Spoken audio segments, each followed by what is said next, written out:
അമ്മേ പരിശുദ്ധമേ, അമ്മേ പരിശുദ്ധമേ, ദൈവമാതാവേ, കൃപാസനത്തിലൂടെ ഞങ്ങൾക്കും ഞങ്ങളുടെ ദേശത്തിനും അമ്മ മധ്യസ്ഥം തേടി തന്ന എല്ലാ അനുഗ്രഹങ്ങൾക്കും കൃപകൾക്കും ഞങ്ങളിപ്പോൾ ഹൃദയം നിറഞ്ഞ നന്ദി പറയുന്നു. അമ്മേ പരിശുദ്ധമേ, ദൈവമാതാവേ, 2004 ഡിസംബർ 7 ഉച്ചകഴിഞ്ഞ് 2:30 കൃപാസനത്തിൽ സംഭവിച്ച അമ്മയുടെ പ്രത്യക്ഷപ്പെടലിനെ കുറിച്ച് തിരുസഭയ്ക്ക് സമർപ്പിച്ചിരിക്കുന്ന പഠനരേഖകളുടെ മേൽ സഭാത്മകമായ പഠനം ആരംഭിക്കുവാൻ ഞങ്ങൾ പ്രാർത്ഥിക്കുന്നു.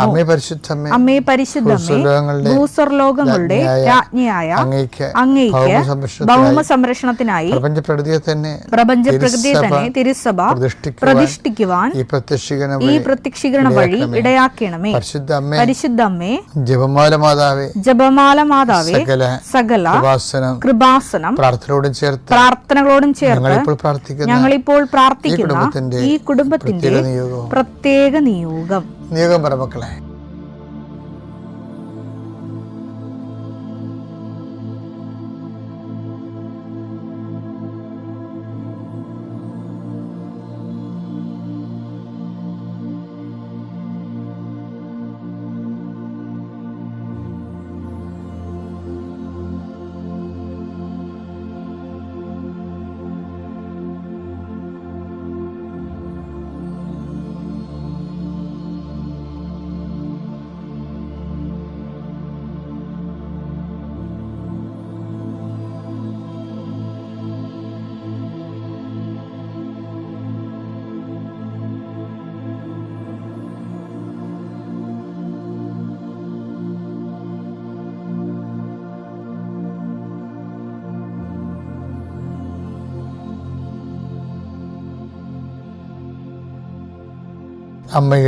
അമ്മയുടെ പ്രത്യക്ഷീകരണത്തിന്റെ ഈ അനുഗ്രഹവേളയിൽ ഞങ്ങൾക്ക് സാധിച്ചു തരുവാൻ കനിയണമേ. ആമേൻ. വിശ്വാസ പ്രമാണം. സർവശക്തനായ പിതാവും ആകാശത്തിന്റെയും ഭൂമിയുടെയും സൃഷ്ടാവുമായ ദൈവത്തിൽ ഞാൻ വിശ്വസിക്കുന്നു. അവിടുത്തെ ഏകപുത്രനും ഞങ്ങളുടെ കർത്താവുമായ ഈശോമിശിഹായിലും ഞാൻ വിശ്വസിക്കുന്നു. ഈ പുത്രൻ പരിശുദ്ധാത്മാവിനാൽ ഗർഭസ്ഥനായി കന്യകാമറിയത്തിൽ നിന്ന് പിറന്ന് പൊന്തിയോസ് പീലാത്തോസിന്റെ കാലത്ത് പീഡകൾ സഹിച്ച് കുരിശിൽ തറയ്ക്കപ്പെട്ട് മരിച്ച് അടക്കപ്പെട്ട് പാതാളങ്ങളിൽ ഇറങ്ങി മരിച്ചവരുടെ ഇടയിൽ നിന്ന് 3-ാം നാൾ ഉയർത്ത് സ്വർഗത്തിലേക്ക് എഴുന്നള്ളി സർവശക്തിയുള്ള പിതാവായ ദൈവത്തിന്റെ വലതുഭാഗത്തിരിക്കുന്നു. അവിടെ നിന്ന് ജീവിക്കുന്നവരെയും മരിച്ചവരെയും വിധിക്കുവാൻ വരുമെന്നും ഞാൻ വിശ്വസിക്കുന്നു. പരിശുദ്ധാത്മാവിലും ഞാൻ വിശ്വസിക്കുന്നു. വിശുദ്ധ കത്തോലിക്കാ സഭയിലും പുണ്യവാന്മാരുടെ ഐക്യത്തിലും പാപങ്ങളുടെ മോചനത്തിലും ശരീരത്തിന്റെ ഉയർപ്പിലും നിത്യമായ ജീവിതത്തിലും ഞാൻ വിശ്വസിക്കുന്നു. ആമേൻ. സ്വർഗ്ഗസ്ഥനായ ഞങ്ങളുടെ പിതാവേ, അങ്ങയുടെ നാമം പൂജിതമാകണമേ. അങ്ങയുടെ രാജ്യം വരണമേ. അങ്ങയുടെ തിരുമനസ് സ്വർഗത്തിലെ പോലെ ഭൂമിയിലും ആകണമേ. അന്നു വേണ്ടുന്ന ആഹാരം ഇന്ന് ഞങ്ങൾക്ക് തരണമേ.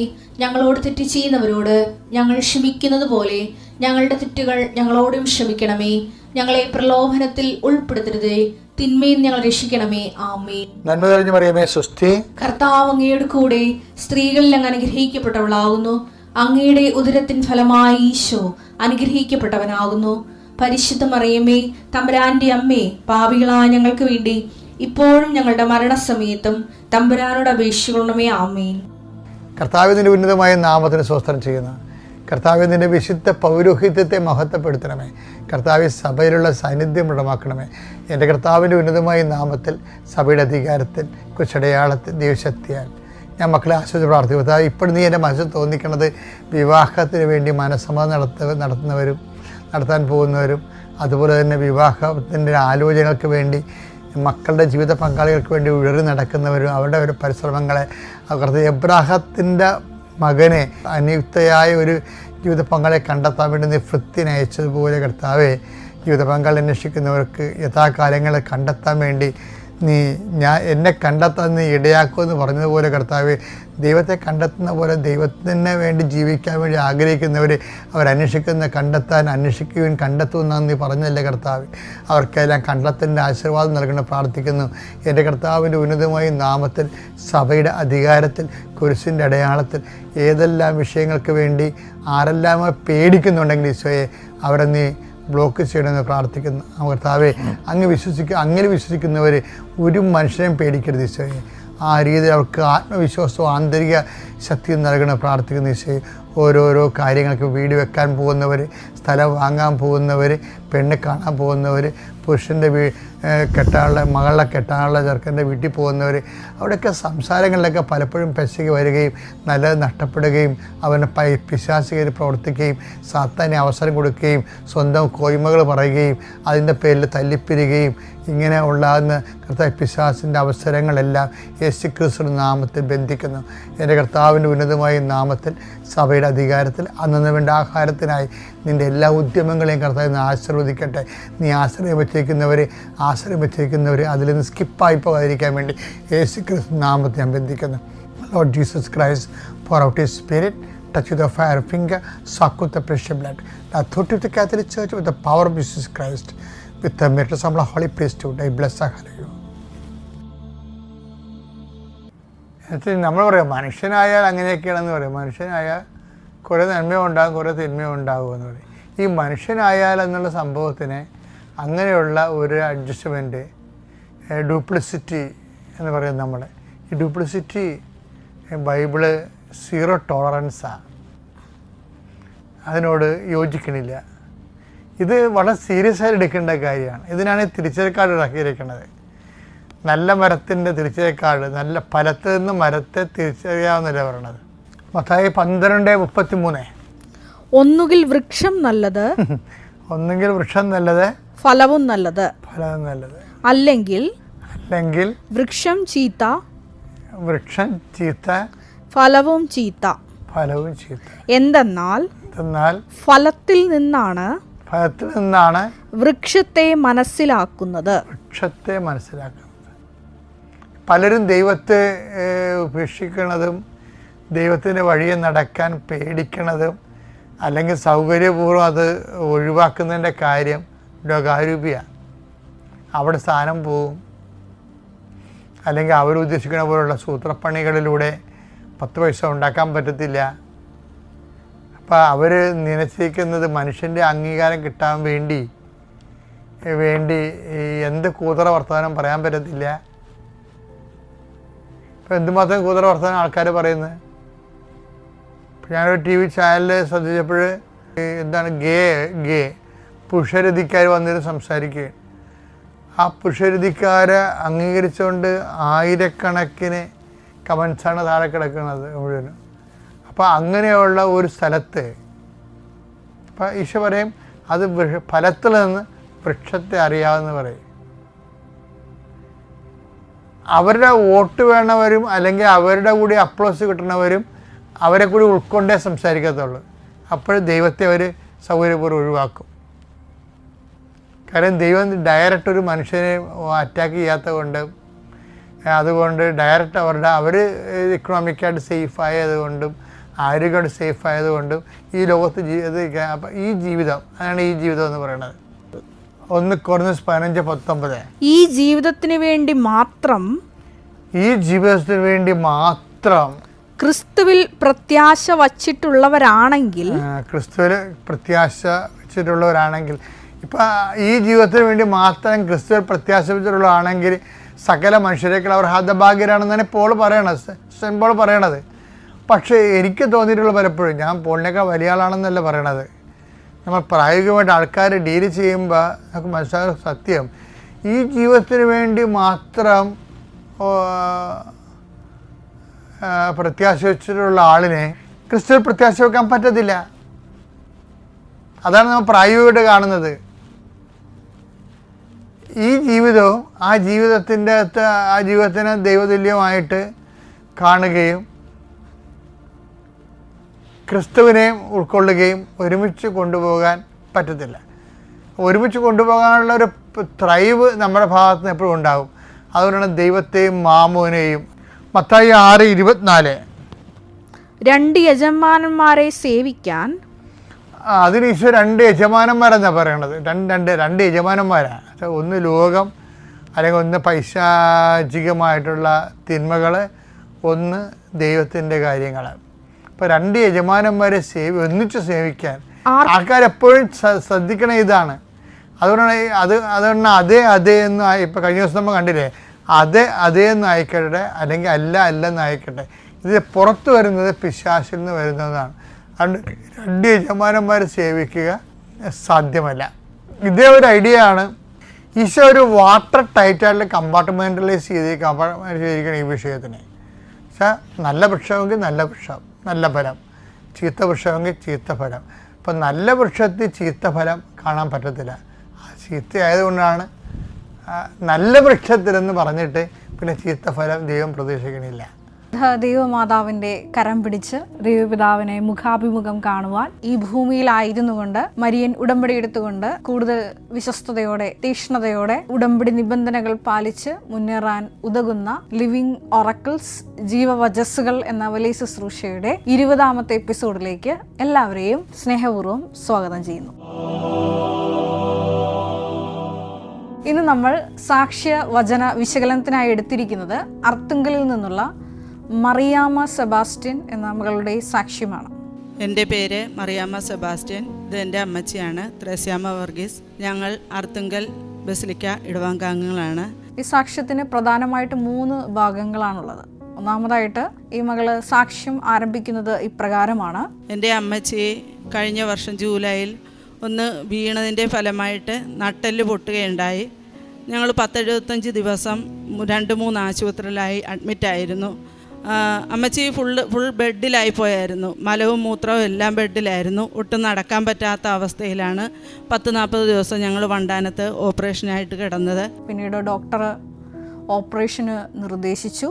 ഇതിൻ്റെ ഇടയ്ക്കാണ് ഒരു ക്യാൻസർ സംശയവും കൂടി ഡോക്ടേഴ്സ് പറയുന്നത്.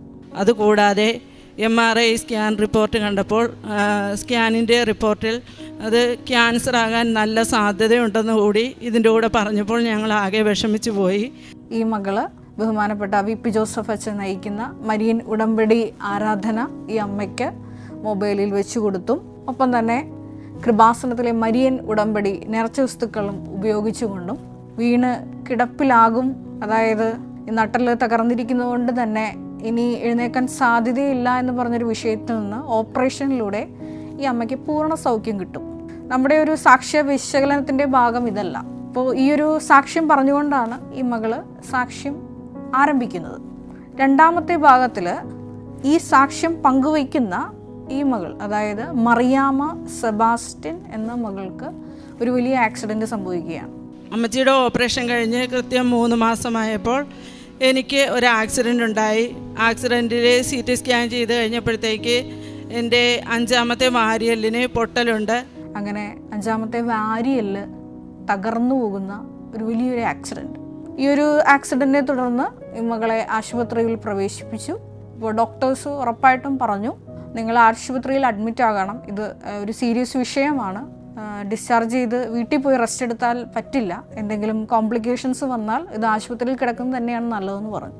ഈ മകള് അപ്പോൾ തീരുമാനമെടുത്ത ഇപ്രകാരമാണ്. പക്ഷേ എനിക്ക് ആശുപത്രിയിൽ അഡ്മിറ്റ് ആകാൻ ഒട്ടും താല്പര്യമില്ലായിരുന്നു. എങ്കിൽ പോലും മരിയൻ ഉടമ്പടി എടുത്ത് പ്രാർത്ഥിക്കുന്ന ഒരു വ്യക്തി എന്നോട് പറഞ്ഞാൽ ഞാനിത് അനുസരിക്കും. ഈ ഡോക്ടർ പറയുന്നത് ദൈവിക തീരുമാനമാണെന്ന് ഞാൻ മനസ്സിലാക്കും. അങ്ങനെയാണ് ഈ മകള് ലിഫ്റ്റിൽ കയറുന്നു. ലിഫ്റ്റിൽ കയറിയപ്പോൾ ഒരു 12 പേരോളം ആ ലിഫ്റ്റിൽ ഉണ്ടായിരുന്നു പറഞ്ഞു. അതിൽ ഒരു സഹോദരി മരിയൻ ഉടമ്പടി എടുത്തതായിരുന്നു. അപ്പോൾ ഈ അമ്മ, അതായത് ഈ മറിയാമ്മയുടെ അമ്മ, ഈ മകളെ നിരന്തരമായി കുറ്റപ്പെടുത്തിക്കൊണ്ടിരിക്കുകയാണ്. ഡോക്ടർ പറഞ്ഞിട്ടും നീ എന്ത് കണ്ടുകൊണ്ടാണ് നീ വീട്ടിൽ പോകുന്നത്, എന്തെങ്കിലും സംഭവിച്ചാൽ ആരും ഉത്തരം പറയും എന്നുള്ള രീതിയിൽ ഈ മകളെ കുറ്റപ്പെടുത്തി അമ്മ സംസാരിച്ചുകൊണ്ടിരിക്കുന്ന സമയത്ത് ഈ മരിയൻ ഉടമ്പടി എടുത്ത ഒരു വ്യക്തി, ഞാൻ നേരത്തെ പറഞ്ഞ പോലെ ലിഫ്റ്റിലുണ്ടായിരുന്ന വ്യക്തി ചോദിച്ചു എന്താണ് വിഷയം. അപ്പോൾ ഈ വിഷയം ഇങ്ങനെ പറയുന്നു, വാരിയിൽ 5ാമത്തെ വാരിയിൽ പൊട്ടിയിരിക്കുവാണ്. ഈ മകളോട് ഇങ്ങനെ ഡോക്ടർ ആശുപത്രിയിൽ അഡ്മിറ്റ് ആവാൻ പറഞ്ഞിട്ടും ഇവള് വീട്ടിൽ പോവുകയാണെന്നാണ് പറഞ്ഞത്. അപ്പോൾ ഈ അമ്മ, ഈ മരിയൻ ഉടമ്പടി എടുത്ത സഹോദരി പറയുന്നു. അപ്പോൾ അവർ വളരെ അധികാരമുള്ള ഒരു സ്വരത്തിൽ എന്നെ അവർ വഴക്കിട്ടു. നീ ഇവിടെ ഡോക്ടർ പറയാതെ കേൾക്കാതെ വീട്ടിൽ പോയിട്ട് നിനക്ക് എന്തെങ്കിലും വന്നു കഴിഞ്ഞാൽ ആശുപത്രിയിൽ വന്നാൽ നിന്നെ അവർ സ്വീകരിക്കുമോ, അതുകൊണ്ട് വേഗം പോയി ബുക്ക് എടുത്ത് അഡ്മിറ്റ് ആകാൻ പറഞ്ഞു. വീണ്ടും ഇവർ തിരിച്ചിറങ്ങി അവിടെ കസേരയിലിരിക്കുന്ന സമയത്ത് ഈ സ്ത്രീ വീണ്ടും പാസ് ചെയ്തു പോവുകയാണ്. ഈ സഹോദരി പറഞ്ഞ കാര്യം വീണ്ടും ആവർത്തിക്കുന്നു, നിങ്ങൾ ആശുപത്രിയിൽ അഡ്മിറ്റ് ആവണം. അപ്പോൾ ഈ മറിയാമ്മ എന്ന സഹോദരി ഈ പറഞ്ഞ അമ്മയോട് ചോദിക്കും, ചേച്ചി ഒന്നിങ്ങോട്ട് വന്നേ, ചേച്ചി ഉടമ്പടി എടുത്തതാണെന്ന് ചോദിച്ചു. അപ്പോൾ അവർ സാരിയുടെ ഇടയിൽ നിന്ന് ഉടമ്പടി കാശുരം ഉയർത്തി പിടിച്ച് കാണിച്ചുകൊണ്ട് പറയും, അമ്മ മാതാവാണ് എന്നെ നയിക്കുന്നത്, ഞാൻ മരിയൻ ഉടമ്പടി എടുത്ത ആളാണ്. അപ്പോൾ ഇതൊരു ചോദ്യം ഉത്തരം ഉള്ള ഒരു മരിയൻ സാന്നിധ്യത്തിൻ്റെ ഒരു വലിയ അടയാളമാണ്. തുടർന്ന് സംഭവിക്കുന്നത് പ്രകാരമാണ്. ഇങ്ങനെ ആശുപത്രിയിൽ കിടക്കുന്ന സമയത്ത് ഈ മകൾക്ക് യൂറിൻ പാസ് ചെയ്യാൻ ബുദ്ധിമുട്ട് വരുന്നു. അതുപോലെ തന്നെ ഭക്ഷണം, ഒരു സ്പൂൺ കഞ്ഞി ഇറക്കിയാൽ പോലും തൊണ്ടയിൽ ഇങ്ങനെ തിങ്ങി നിൽക്കുന്ന ഒരു അവസ്ഥയുണ്ട്. അപ്പോൾ ഈ മകൾ ഒരു തീരുമാനമെടുക്കുകയാണ്. ഞാൻ പെട്ടെന്ന് തന്നെ ഫോൺ എടുത്തിട്ട് കൃപാസനം ഹീലിംഗ് പ്രെയർ എന്ന് ഫോണിൽ അടിച്ചു കൊടുത്തു.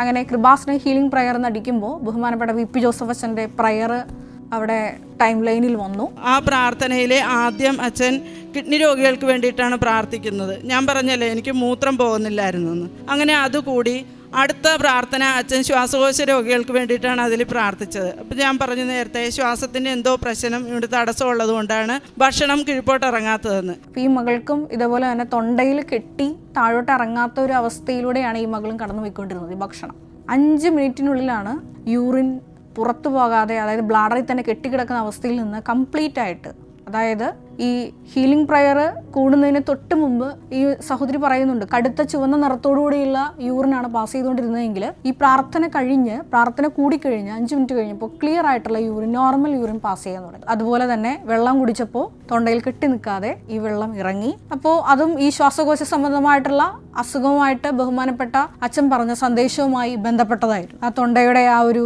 തടസ്സമൊക്കെ ഈ മകൾക്ക് മാറിക്കിട്ടിയെന്ന് സാക്ഷ്യത്തിൽ പറയുന്നുണ്ട്. ഇങ്ങനെ വാരിയൽ തകർന്ന് കിടക്കുന്ന ഈ മകളോട് പരിശുദ്ധാത്മാവ് ആശുപത്രിയിൽ കിടക്കണം എന്ന് പറഞ്ഞതിൻ്റെ കാരണം കുറച്ച് ദിവസം കഴിയുമ്പോൾ ഈ ഡോക്ടറിലൂടെ തന്നെ ഈ മകൾക്ക് ബോധ്യം കിട്ടുകയാണ്. ഡോക്ടർ പറയും, എങ്ങാനും ഈ വാരിയല് നിങ്ങളുടെ ശ്വാസകോശത്തിൽ തുളഞ്ഞു കയറി അത് ശ്വാസകോശത്തിൽ ഏറ് നിറഞ്ഞ് അത് വലിയൊരു കോംപ്ലിക്കേഷനായിട്ട് തീർന്നാൽ നിങ്ങൾക്ക് മരണം വരെ സംഭവിക്കാനുള്ള ഒരു ഗുരുതരമായ അവസ്ഥയായിരുന്നു നിങ്ങളുടേത്. അപ്പോൾ ഉടമ്പടിയിലായിരിക്കുന്നതുകൊണ്ട് തന്നെ തക്ക സമയത്ത് ഒരു മരിയൻ ഉടമ്പടി എടുത്ത വ്യക്തിയിലൂടെ ദൈവം സംസാരിപ്പിച്ചാണ് ഈ മകളെ ആശുപത്രിയിൽ അഡ്മിറ്റാക്കി പൂർണ്ണ സൗഖ്യം കൊടുക്കുന്നത്. തുടർന്ന് ആശുപത്രിയിൽ നിന്ന് വന്നതിന് ശേഷവും ഈ മകൾക്ക് സ്പൈറോമീറ്റർ കൊടുത്തു വിട്ടിട്ടുണ്ടായിരുന്നു. കാരണം ഈ ശ്വാസകോശ സംബന്ധമായിട്ടുള്ള ഈ വാരിയലൊക്കെ പൊട്ടിയിരിക്കുന്നത് കാരണം ഈ ശ്വാസം എടുക്കാനൊക്കെ ഒത്തിരിയേറെ ബുദ്ധിമുട്ട് ഈ മകൾക്കുണ്ടായിരുന്നു. അപ്പോൾ സ്പൈറോമീറ്ററിൽ ഒരു ബോള് പൊങ്ങും, രണ്ടാമത്തെ ബോള് പകുതിയേ പൊങ്ങുള്ളൂ, മൂന്നാമത്തെ ബോള് ഒന്നും ഒരു അനക്കവും ഇല്ല. ഇങ്ങനെയായിരുന്നു ഈ മകളുടെ ശ്വാസകോശത്തിൻ്റെ അവസ്ഥ.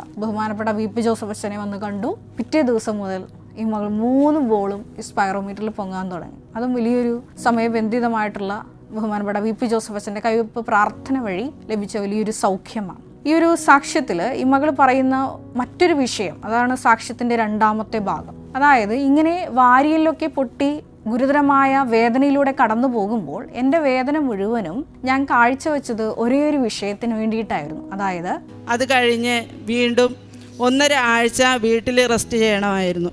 അപ്പോൾ ഈ ഞാൻ വാരിയൽ പൊട്ടിയതിൻ്റെ വേദനയെല്ലാം നല്ല വേദനയായിരുന്നു. ആ വേദനയെല്ലാം മാതാവിൻ്റെ പ്രത്യക്ഷീകരണം സഭ അംഗീകരിക്കുന്നതിന് വേണ്ടിയുള്ള സഹനമായിട്ടാണ് ഞാൻ മാതാവിനെ കാഴ്ചവെച്ചത്.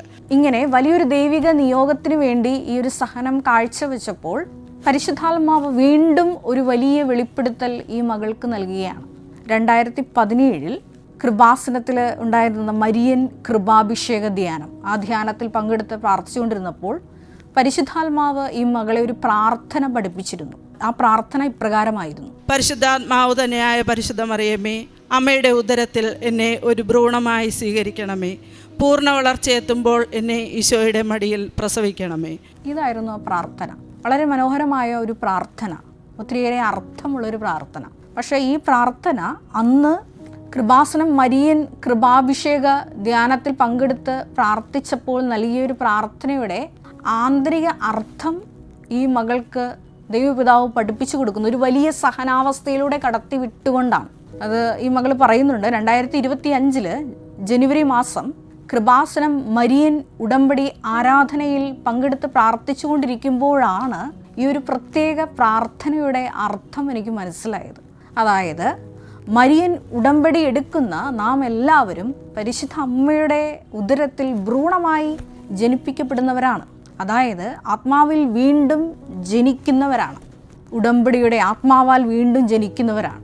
ഇങ്ങനെ വീണ്ടും ജനിച്ചതിന് ശേഷം പൂർണ്ണ വളർച്ചയെത്തുമ്പോൾ, അതായത് നമ്മുടെ മരണം സമീപിക്കുമ്പോഴാണ് നമ്മുടെ ഈ ആത്മാവിനെ ദൈവമാതാവ് ഈശോയ്ക്ക് കൈമാറുന്നത്. അതാണ് ഈ മകളെ ദൈവപിതാവ് പഠിപ്പിച്ചു കൊടുത്തത്. അതായത് പൂർണ്ണ വളർച്ചയെത്തുമ്പോൾ ഈശോയുടെ മടിയിൽ എന്നെ പ്രസവിപ്പിക്കണമേ എന്ന്. വലിയൊരു പഠിപ്പിക്കലാണ്. സുവിശേഷത്തിൽ നമ്മൾ ഇതുമായി ബന്ധപ്പെട്ട വചനഭാഗം ഉള്ളത് യോഹന്നാൻ്റെ സുവിശേഷം 3-ാം അധ്യായത്തിൽ 3-ാം തിരുവചനത്തിൽ നമ്മൾ ഇപ്രകാരം വായിക്കുന്നുണ്ട്: വീണ്ടും ജനിക്കുന്നില്ലെങ്കിൽ ഒരുവന് ദൈവരാജ്യം കാണാൻ സാധിക്കുകയില്ല എന്ന്.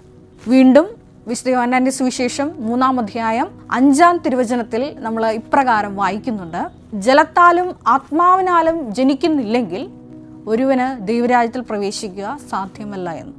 വീണ്ടും വിശുദ്ധ യോഹന്നാൻ്റെ സുവിശേഷം 3-ാം അധ്യായം 6-ാം തിരുവചനത്തിൽ നമ്മൾ വായിക്കുന്നു: മാംസത്തിൽ നിന്ന് ജനിക്കുന്നത് മാംസവും ആത്മാവിൽ നിന്ന് ജനിക്കുന്നത് ആത്മാവുമെന്ന്. വീണ്ടും വിശുദ്ധ യോഹന്നാൻ്റെ സുവിശേഷം 1-ാം അധ്യായം 12-ാം തിരുവചനത്തിൽ നമ്മൾ ഇപ്രകാരം വായിക്കുന്നുണ്ട്: തന്നെ സ്വീകരിക്കുന്നവർക്കെല്ലാം, തൻ്റെ നാമത്തിൽ വിശ്വസിക്കുന്നവർക്കെല്ലാം ദൈവമക്കളാകാനുള്ള കഴിവ് അവിടുന്ന് നൽകി. അവർ ജനിച്ചിരിക്കുന്നത് ശാരീരിക അഭിലാഷത്തിൽ നിന്നോ രക്തത്തിൽ നിന്നോ പുരുഷൻ്റെ ഇച്ഛയിൽ നിന്നോ അല്ല, ദൈവത്തിൽ നിന്നത്രേ.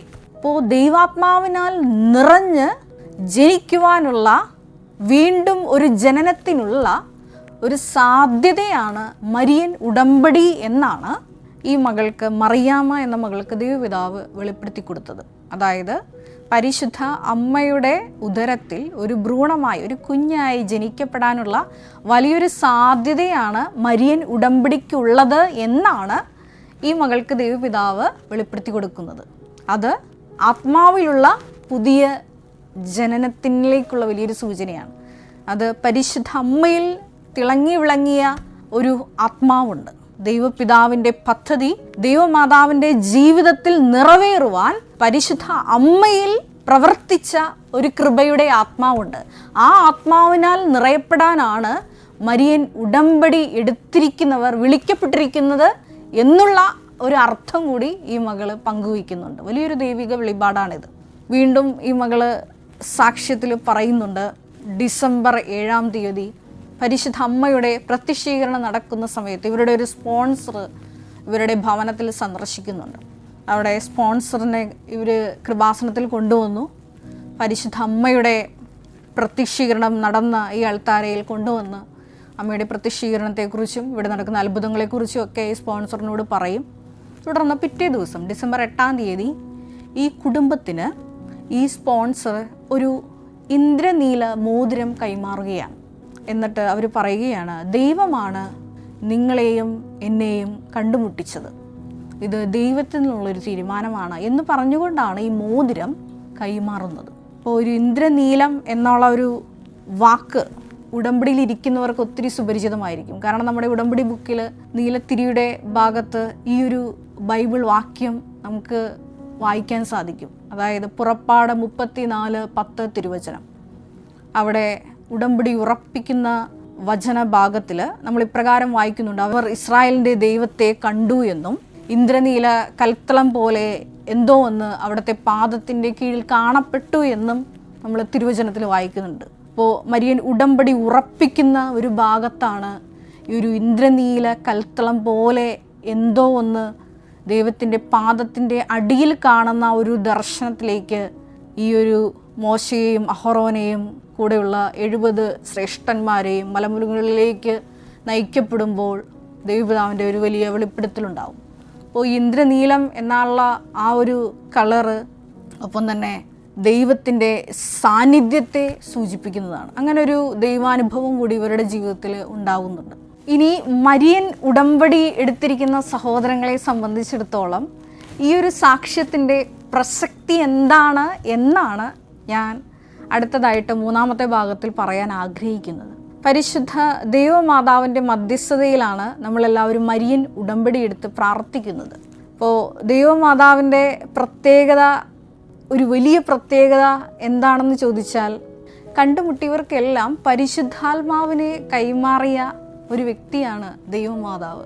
അത് പരിശുദ്ധ ദൈവമാതാവ് മംഗളവാർത്ത സന്ദേശം സ്വീകരിച്ച ആ ഒരു സമയം മുതൽ ദൈവമാതാവിൻ്റെ യാത്ര പരിശോധിച്ചാൽ നമുക്കത് വ്യക്തമാകും. എലിസബത്തിൻ്റെ ഭവനത്തിൽ സന്ദർശിക്കുന്ന ദൈവമാതാവ് എലിസബത്തിനെ അഭിവാദനം ചെയ്യുമ്പോൾ എന്താണ് സംഭവിക്കുന്നത്? വിശുദ്ധ ലൂക്കായുടെ സുവിശേഷത്തിൽ 1-41 തിരുവചനത്തിൽ നമ്മൾ ഇപ്രകാരം വായിക്കുന്നുണ്ട്.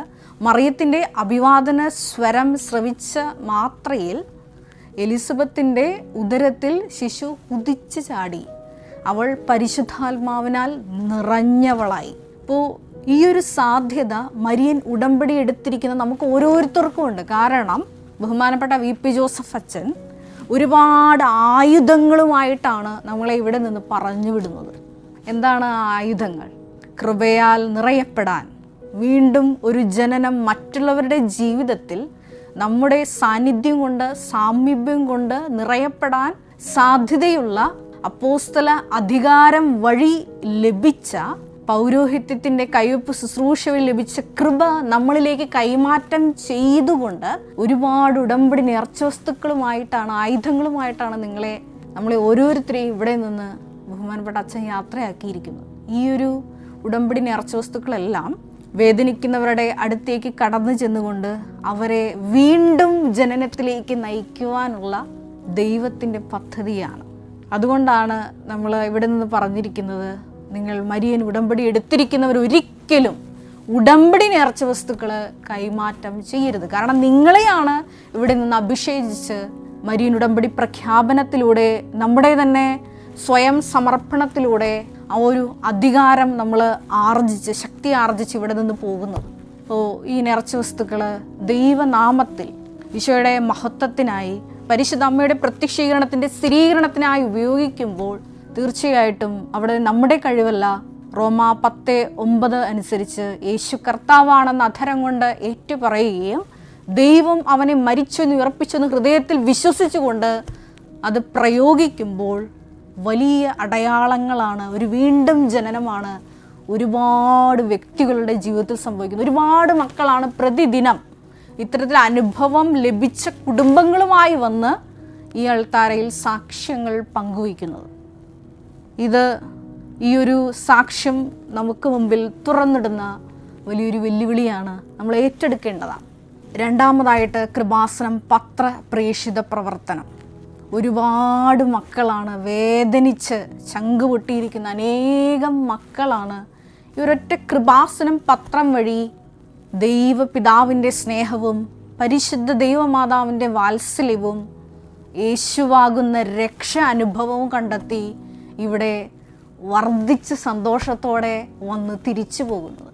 അപ്പോൾ നമ്മളെയും ഒരു വലിയ പദ്ധതിക്ക് വേണ്ടിയിട്ടാണ് മരിയൻ ഉടമ്പടിയിലേക്ക് ദൈവപിതാവ് തിരഞ്ഞെടുത്ത് ചേർത്തിരിക്കുന്നത്. ഞാൻ ഇന്നും ഓർക്കാറുണ്ട്. കാരണം ആരോ കൊണ്ടുവച്ച പത്രങ്ങളാണ് എന്നെയും ഈ ഒരു കൃപാസനമാലയത്തിൽ 2012 എത്തിച്ചത്. കാരണം ഞാൻ പഠിച്ചുകൊണ്ടിരിക്കുന്ന സമയത്ത് 4ാം വർഷം BS നഴ്സിംഗ് പഠിക്കുന്ന സമയം മുതൽ എൻ്റെ കയ്യിൽ, എൻ്റെ ഇടവക പള്ളിയിൽ നിന്ന് എനിക്ക് കൃപാസനം പത്രം കിട്ടുമായിരുന്നു. അപ്പോൾ ആ പത്രം വായിക്കുമ്പോൾ എൻ്റെ മനസ്സിൽ എഡിറ്റോറിയൽ വായിക്കുന്നു വല്ലാതെ ആന്തരിക സന്തോഷമായിരുന്നു. കാരണം ഒരുപാട് ജീവിതത്തിൻ്റെ സഹന സാഹചര്യങ്ങളിലൂടെ കടന്നു പോകുമ്പോൾ എന്നെ സ്നേഹിക്കുന്ന ഒരു ദൈവമുണ്ടെന്നും ഈ സഹനങ്ങൾക്കപ്പുറം വലിയ മഹത്വം ലഭിക്കാനിരിക്കുന്നു എന്നുള്ള വലിയൊരു ബോധ്യവും ആ ഒരു പ്രായത്തിൽ എനിക്ക് കിട്ടിയത് ഈ കൃപാസനം പത്രത്തിൽ നിന്നാണ്.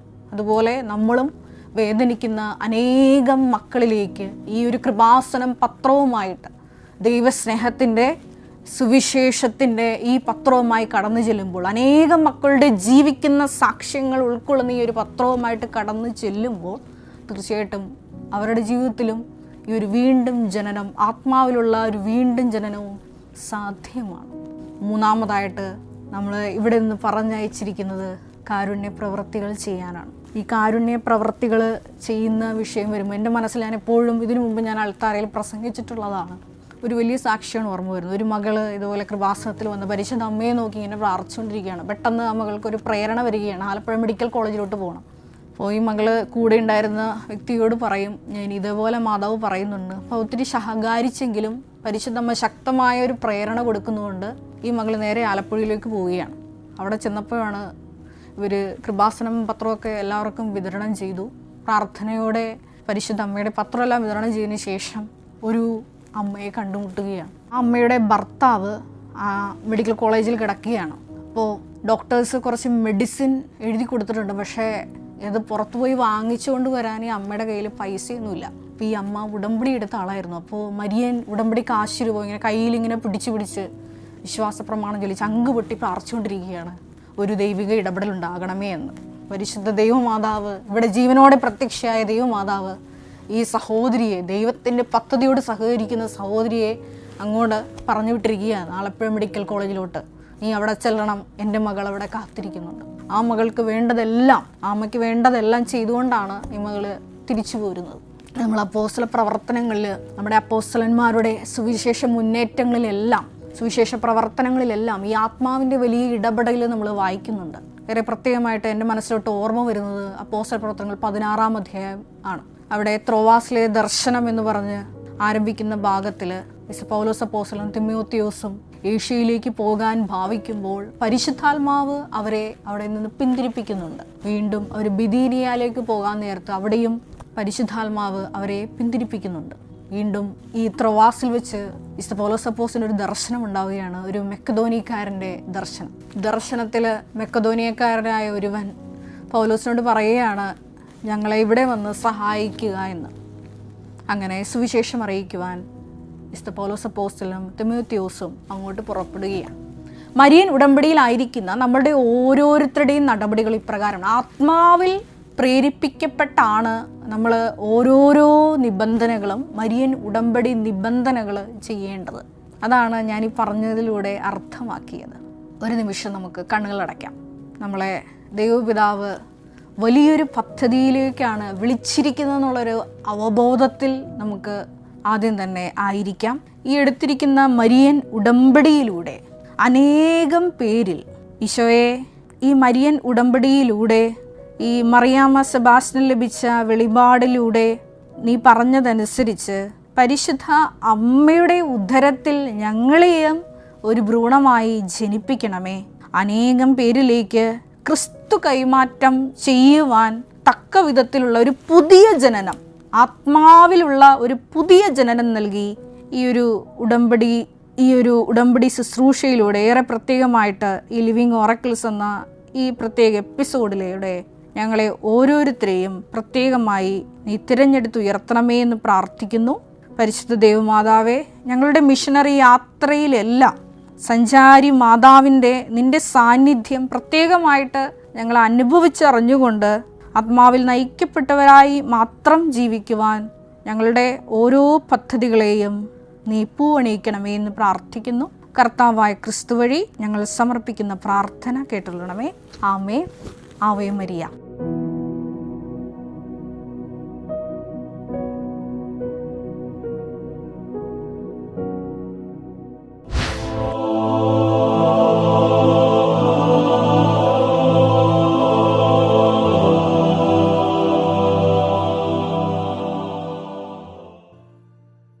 ഈശോ മിശിഹായ്ക്ക് സ്തുതിയായിരിക്കട്ടെ. ഈശോയ്ക്കും പരിശുദ്ധ അമ്മയ്ക്കും അനേകായിരം നന്ദി പറയുന്നു. എൻ്റെ പേര് ലിഖിത NX. ഇതെൻ്റെ ഹസ്ബൻഡാണ് ആൻ്റണി ജയൻ. ഞങ്ങൾ പെരുമ്പടപ്പ് സാന്താക്രൂസ് ഇടവക അംഗമാണ്. ഞങ്ങൾ 2025 ജാനുവരിയിലാണ് ഉടമ്പടി എടുത്തത്.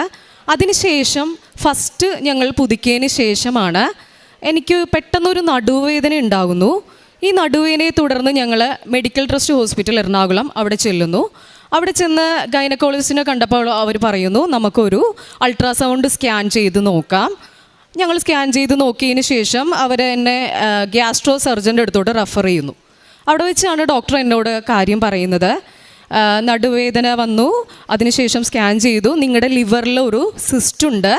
ഇതൊരു സിമ്പിൾ സിസ്റ്റ് അല്ല. ഡോക്ടർ അന്ന് എന്നോട് പറഞ്ഞത് ഇതൊരു കോംപ്ലക്സ് സെപ്പാറ്റിക് സിസ്റ്റാണ്. അതായത് ഇത് അറകളായിട്ടാണ്. ഈ അറയുടെ ഉള്ളിൽ എന്താണെന്ന് നമുക്ക് ഫർദർ സ്റ്റഡീസ് ചെയ്യണം. അതിനുവേണ്ടി ഒരു CTO MRIയോ ചെയ്ത് നോക്കണം. അപ്പോൾ എനിക്കൊരു ഡേറ്റ് തന്നു. ഈ ഡേറ്റിൽ നിങ്ങൾ CT ചെയ്തിട്ട് വരണമെന്ന് എന്നോട് പറയുവാണ്. അപ്പോഴേക്കും ഞാൻ ഡോക്ടറോട് ചോദിച്ചു, ഇത് വെള്ളം കുടിച്ചാൽ മാറുമോ, അല്ലെങ്കിൽ കുറച്ച് എക്സസൈസ് ചെയ്താലോ, എന്തെങ്കിലും സൊല്യൂഷൻ ഉണ്ടോ ഇത് മാറാൻ? അപ്പോൾ ഡോക്ടർ എന്നോട് പറഞ്ഞു, ഇത് അങ്ങനെയൊന്നും മാറുന്ന സിസ്റ്റം അല്ലടോ, ഇതിന് പ്രത്യേകിച്ച് മെഡിസിൻ ഒന്നുമില്ല, ഇത് വളർന്നു കഴിയുമ്പോൾ നമുക്ക് സർജറി ചെയ്യാം എന്ന് പറഞ്ഞ് നിങ്ങൾ CT എടുത്തിട്ട് വാ എന്ന് പറഞ്ഞ് ഞങ്ങളെ വിടുന്നു. അപ്പോൾ അന്ന് മുതൽ വീട്ടിൽ വന്നതിന് ശേഷം നമ്മുടെ നേർച്ച വസ്തുവായ ഉടമ്പടി തൈലം മെഡിസിൻ പോലെ ഞാൻ പുരട്ടുമായിരുന്നു. രാവിലെയും ഉച്ചക്കും വൈകുന്നേരവും എനിക്ക് സങ്കടം വരുമ്പോഴൊക്കെ ഞാൻ എടുത്ത് പുരട്ടും. ഇത് പുരട്ടിയിട്ട് പരിശുദ്ധ അമ്മയോട് പറയും, ഇത് അടർത്തി കളയണേ പരിശുദ്ധ അമ്മേ, എൻ്റെ ലിവറിൽ നിന്ന് ഇത് അടർത്തി കളയണം. ഞാൻ എത്ര നാളായി ഈ ഒരു ഭാരവുമായിട്ട് നടക്കേണ്ടത്? 6 മന്ത്സ് ഫോളോ അപ്പ് ചെയ്ത് ഇത് വളരുന്നുണ്ടോ എന്ന് നോക്കി, അത് വളരുന്നുണ്ടെങ്കിൽ സർജറി ചെയ്ത് ഇതെങ്ങനെ ഞാൻ ഈ ഒരു ടെൻഷനുമായിട്ട് മുന്നേറണ്ടേ എന്ന് പറഞ്ഞ് ഉടമ്പടി തൈലം ഇട്ട് പ്രാർത്ഥിക്കുമായിരുന്നു. അങ്ങനെ CTയുടെ ഡേറ്റ് എടുത്തു. CTയുടെ ഡേറ്റിൻ്റെ തലേ ദിവസം ഞാനിവിടെ പരിശുദ്ധമ്മയുടെ മുന്നിൽ വന്ന് ഞാനിങ്ങനെ മനസ്സിൽ സങ്കല്പിച്ചു, എനിക്ക് ഇവിടെ വരുമ്പോഴൊക്കെ എനിക്ക് തോന്നണത് പരിശുദ്ധമ്മേനെ നേരിട്ട് കാണാം, പരിശുദ്ധമ്മയോട് നേരിട്ട് സങ്കടം പറയാം എന്നാണ് എൻ്റെ മനസ്സിലെ ഫീലിംഗ്. അങ്ങനെ ഇവിടെ വന്ന് ഞാനിവിടെ ഫ്രണ്ടിൽ വന്ന് മുട്ടുകുത്തി, ഞാൻ എൻ്റെ മനസ്സിൽ എനിക്ക് തോന്നുക ഞാൻ പരിശുദ്ധ അമ്മേനെ ഓടിപ്പോയി കെട്ടിപ്പിടിക്കുന്നു, 2 കവളത്ത് ഉമ്മ കൊടുക്കണു. എന്നിട്ട് ഞാൻ അമ്മയോട് പറയുകയാണ്, കണ്ടില്ലേ എൻ്റെ ലിവറിൽ സിസ്റ്റ് ഉണ്ട്, ഇത് അടർത്തി കളയണം, ഇനി പോകുമ്പോൾ ഇത് ഉണ്ടാവരുത്, ഇനി CT കഴിഞ്ഞ് റിപ്പോർട്ടുമായിട്ട് പോകുമ്പോൾ ഇത് ഉണ്ടാവരുത്, ഇത് അടർത്തി മാറ്റണം, എൻ്റെ അമ്മയ്ക്ക് എൻ്റെ സങ്കടം കാണാൻ പറ്റുമോ എന്ന് പറഞ്ഞ് ഞാൻ വീണ്ടും കുറേ ഉമ്മ കൊടുത്തു. എൻ്റെ മനസ്സിൽ ഞാൻ അങ്ങനെ സങ്കല്പിക്കുക. അങ്ങനെ CTക്ക് പോയി. CT സ്കാൻ കഴിഞ്ഞു. പഴയ റിപ്പോർട്ടും പുതിയ റിപ്പോർട്ടുമായി ഡോക്ടറിനെ കൺസൾട്ട് ചെയ്യാൻ വേണ്ടി റൂമിൽ കയറുകയാണ്. ഡോക്ടർ ആദ്യം പഴയ റിപ്പോർട്ട് നോക്കി, എന്നിട്ട് നമ്മളോട് പറഞ്ഞു, ഈ സിസ്റ്റ് ഇത്രയുണ്ട്, ഇത് വളർന്നതിന് ശേഷം നമുക്ക് സർജറി ചെയ്യാം, സർജറി കുറച്ച് കോംപ്ലിക്കേഷൻ ആയിരിക്കും, ലിവറിലല്ലേ എന്നൊക്കെ പറയുന്നു. അതിനുശേഷം പുതിയ CT സ്കാനിങ്ങിൻ്റെ റിപ്പോർട്ട് നോക്കി. CT സ്കാനിൻ്റെ റിപ്പോർട്ട് നോക്കിയിട്ട് ഡോക്ടർ എന്നോട് പറയുക, ഇതൊരു മിറാക്കിൾ തന്നെ കേട്ടോ, അങ്ങനൊരു സിസ്റ്റ് CT സ്കാനിൽ കാണുന്നില്ല, അങ്ങനെ ഒരു സിസ്റ്റ് ഇതിനകത്തില്ല, പണ്ട് നിങ്ങൾ കണ്ട സിസ്റ്റ് ഇതിനകത്തില്ല എന്ന് ഡോക്ടർ നമ്മളോട് പറയുകയാണ്. ഞങ്ങൾക്കും വളരെയേറെ സന്തോഷം തോന്നി. അപ്പോൾ എൻ്റെ കയ്യിൽ കാശ് രൂപം ഉണ്ടായിരുന്നു. ഈ കാശ് രൂപം ഞാൻ എടുത്ത് കാണിച്ചു കൊടുത്തിട്ട് പറഞ്ഞു, ഇത് കണ്ടോ, ഇതുണ്ട്, എപ്പോഴും എൻ്റെ പരിശുദ്ധ അമ്മ എൻ്റെ കൂടെ ഉണ്ട് എന്ന് പറഞ്ഞു. അങ്ങനെ ഇതായിരുന്നു ഞങ്ങളുടെ ജീവിതത്തിലെ ഉടമ്പടി എടുത്തതിന് ശേഷമുള്ള ആദ്യത്തെ സാക്ഷ്യം. ഞങ്ങൾ ഉടമ്പടി എടുക്കാനും ഒരു കാരണമുണ്ടായി. എനിക്ക് കല്യാണം കഴിക്കുന്നതിന് മുന്നേ എൻ്റെ ഒരു ആഗ്രഹമായിരുന്നു, എനിക്കൊരു വിശ്വാസിയായ മകനെ കല്യാണം കഴിക്കണമെന്ന്. പക്ഷേ എനിക്ക് കിട്ടിയത് വിശ്വാസമൊക്കെ ഉണ്ട്, പക്ഷേ എന്നിരുന്നാലും നമ്മൾ പ്രാർത്ഥന ചൊല്ലുമ്പോഴും കൊന്ത ചൊല്ലുമ്പോഴും അല്ലെങ്കിൽ ബഹുമാനപ്പെട്ട ജോസഫ് അച്ഛൻ്റെ ക്ലാസ്സൊക്കെ കേൾക്കുമ്പോൾ എന്നോട് പറയും, നിനക്ക് വേറെ പണിയൊന്നും ഇല്ലേ എന്ന് എന്നോട് ചോദിക്കാറുണ്ട്. അപ്പോഴൊക്കെ എനിക്ക് സങ്കടം വരും. മനസ്സിൽ പരിശുദ്ധ അമ്മേനോട് സങ്കടം പറഞ്ഞാലും ഞാനതൊന്നും സ്റ്റോപ്പ് ചെയ്യാറില്ല, വീണ്ടും പ്രാർത്ഥിച്ചുകൊണ്ടിരിക്കും. ഞാൻ പറഞ്ഞില്ല, അമ്മയോട് എപ്പോഴും സങ്കടം പറയും, വിഷമങ്ങൾ പറയും, ആഗ്രഹങ്ങൾ പറയും. അങ്ങനെ ഞാനൊരു ഇൻസ്റ്റിറ്റ്യൂഷൻ നടത്തുകയാണ്, ഒരു ട്യൂഷൻ സെൻ്ററാണ്. അപ്പോൾ എനിക്ക് 6 മണിക്ക് എനിക്ക് ട്യൂഷൻ തുടങ്ങും. +1 +2ൻ്റെ ക്ലാസ്സാണ്. അപ്പോൾ മോർണിംഗ് എണീറ്റ് കിച്ചണിലെ പണികളൊക്കെ തീർത്ത് ആയിട്ടാണ് ഞാൻ 6 മണിക്ക് അവർക്ക് ക്ലാസ് തുടങ്ങുന്നത്. അപ്പോൾ രാവിലെ എണീറ്റു കിച്ചണിൽ കുക്ക് ചെയ്തുകൊണ്ടിരിക്കുകയാണ്. അപ്പോൾ എനിക്കൊരു വിളി കേട്ടു, ലിഖിത എന്ന് വിളിക്കുന്നത് കേട്ടു. അപ്പോൾ ഞാൻ കരുതി, ആരാണ് എന്നെ വെളുപ്പിനെ വിളിക്കുന്നത്? ആരും എണീറ്റിട്ടില്ല, ആ സമയത്ത് ആരും തന്നെ എണീറ്റിട്ടില്ല. പിന്നെ ആരാണ്? അപ്പോഴെൻ്റെ മനസ്സിൽ തോന്നി, ഹസ്ബൻഡാണല്ലോ വിളിച്ചത് എന്ന് കരുതി ഞാൻ ഓടി മേളിൽ കയറി. റൂം തുറന്നപ്പോൾ ഞാൻ കാണുന്നത് ഹസ്ബൻഡ് ചോരയിൽ കുളിച്ച് കിടക്കുന്നതാണ്. എനിക്ക് മനസ്സിലായില്ല ഇതെന്താ പറ്റിയതെന്ന് എനിക്ക് മനസ്സിലാണല്ലോ. അപ്പോൾ ഞാൻ പുള്ളിയോട് ചോദിച്ചു, ഇതെന്താ പറ്റിയത് എന്ന് ചോദിച്ചു കഴിഞ്ഞപ്പോൾ പുള്ളി പറഞ്ഞു, എൻ്റെ ബാലൻസ് പോയതാണ്, ബാലൻസ് പോയി, ഞാൻ എണീറ്റപ്പോഴേക്കും എൻ്റെ ബാലൻസ് പോയി, ഞാൻ വീണു, തല മുഴുവൻ പൊട്ടി ചോര വന്നുകൊണ്ടിരിക്കുകയാണ്. ഞാൻ എങ്ങനെയാണ് ആ മേളിൽ നിന്ന് പരിശുദ്ധ അമ്മേനെ പിടിച്ച് തന്നെ ഞാൻ ആ മേളിൽ നിന്ന് എങ്ങനെ താഴെ ഇറക്കിയെന്ന്, കാരണം ആൾക്ക് ഒരു തരി ബാലൻസ് ഇല്ല. താഴെ ഇറക്കി ഹോസ്പിറ്റലിൽ കൊണ്ടുപോയി സ്റ്റിച്ചിട്ടതിന് ശേഷം ഡോക്ടർ പറഞ്ഞത്, ഇതിന് പ്രത്യേകിച്ച് മെഡിസിൻ ഒന്നും ഇല്ല, ഇയർ ബാലൻസിന് അതങ്ങനെ വരും, ഇതിന് പ്രത്യേകിച്ച് മെഡിസിൻ ഒന്നും തരാനില്ലെന്നാണ് നമ്മളോട് പറഞ്ഞത്. അങ്ങനെ ഒരാഴ്ച ഹസ്ബൻഡിന് ബെഡിൽ നിന്ന് എണീക്കാൻ പറ്റാത്ത അവസ്ഥ, ടോയ്ലറ്റിൽ പോകണമെങ്കിലും ടോയ്ലറ്റിൽ പോകാൻ പറ്റാത്ത അവസ്ഥ. അങ്ങനെയാണ് ഹസ്ബൻഡിൻ്റെ ആൻറ്റിയും അങ്കിളും അവർ ഉടമ്പടി എടുത്തതാണ്. അവർ ഞങ്ങളെ വന്ന് കാണുന്നു. കണ്ടതിന് ശേഷം പറയുന്നു, മക്കളെ നിങ്ങളിങ്ങനെ ജീവിച്ചാൽ പോരാ, നിങ്ങൾ പോയി മാതാവിൻ്റെ അടുത്ത് ഉടമ്പടി എടുക്കണം, അങ്ങനെ ഉടമ്പടി ജീവിതമായിരിക്കണം എന്നൊക്കെ ഞങ്ങളോട് പറഞ്ഞു തരുന്നു. ആൻറ്റി പരിശുദ്ധ അമ്മയുടെ ഉടമ്പടി തൈലം ഹസ്ബൻഡിന് പുരട്ടി കൊടുക്കുന്നു. അതിനുശേഷം ഹസ്ബൻഡ് റിക്കവറായി വരുന്നു. ഫസ്റ്റ് ഞങ്ങൾ ഹസ്ബൻഡ് എണീറ്റതിന് ശേഷം ഇവിടെ വന്ന് ഞങ്ങൾ 2 പേരും കൂടി ഉടമ്പടി എടുത്തു. ഉടമ്പടി എടുത്തതിന് ശേഷം ബഹുമാനപ്പെട്ട ജോസഫ് അച്ഛൻ്റെ ക്ലാസ് ഞങ്ങൾ 2 പേരും കൂടി കേൾക്കാൻ തുടങ്ങി, ഒരുമിച്ച് പ്രാർത്ഥന ചൊല്ലാൻ തുടങ്ങി.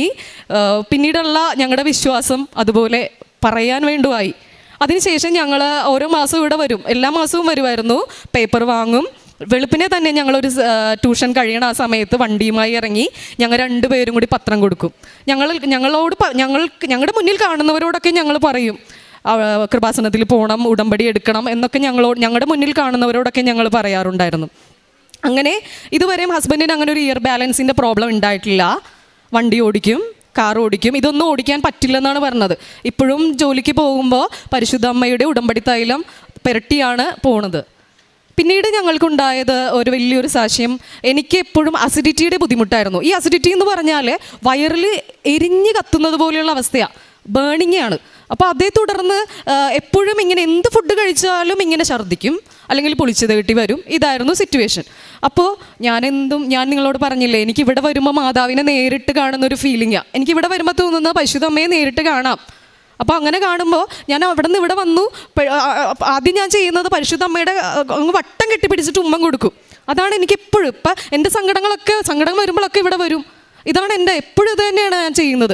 അങ്ങനെ അമ്മയോട് ഞാൻ പറയുകയാണ്, എനിക്ക് പറ്റണില്ല, ഈ ഭാരവുമായിട്ട് മുന്നോട്ട് പോകാൻ പറ്റണില്ല.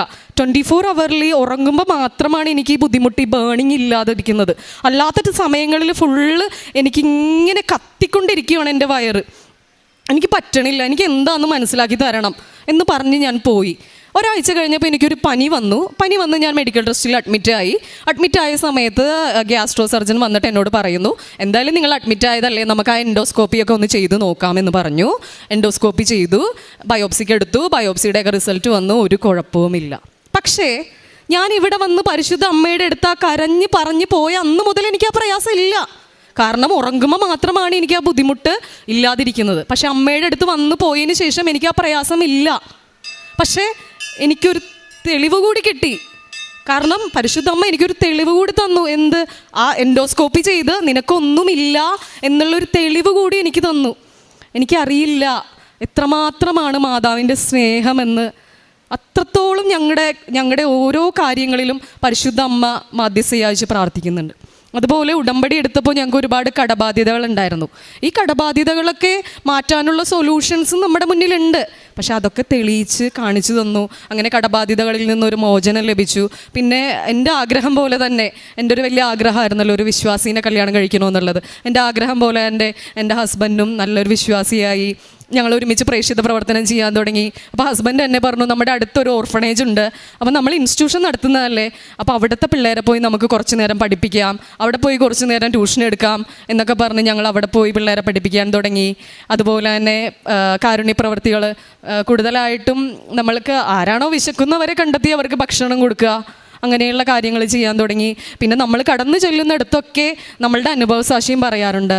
ഉടമ്പടി എടുക്കാനും അതുപോലെ തന്നെ നമ്മുടെ പരിസരത്താണെങ്കിലും ഒരാൾക്ക് വയ്യാതെ വന്നാൽ പരിശുദ്ധ അമ്മയുടെ ഉടമ്പടി തൈലം വിശ്വാസ പ്രമാണം ചൊല്ലി ഞാൻ ലേപനം ചെയ്ത് കൊടുക്കാറുണ്ട്. എനിക്കറിയില്ല, ഇങ്ങനെ ഈ അൾത്താരയിൽ കയറി വന്ന് ഇതുപോലെ സാക്ഷ്യം പറയാൻ ഒരുക്കിയ പരിശുദ്ധ അമ്മയ്ക്ക് അനേകായിരം നന്ദിയാണ് പറയുന്നത്. തിരുക്കുമാരനും ഞങ്ങളുടെ അനേകായിരം നന്ദി പറയുന്നു. എത്ര നന്ദി പറഞ്ഞാലും മതിയാവില്ല.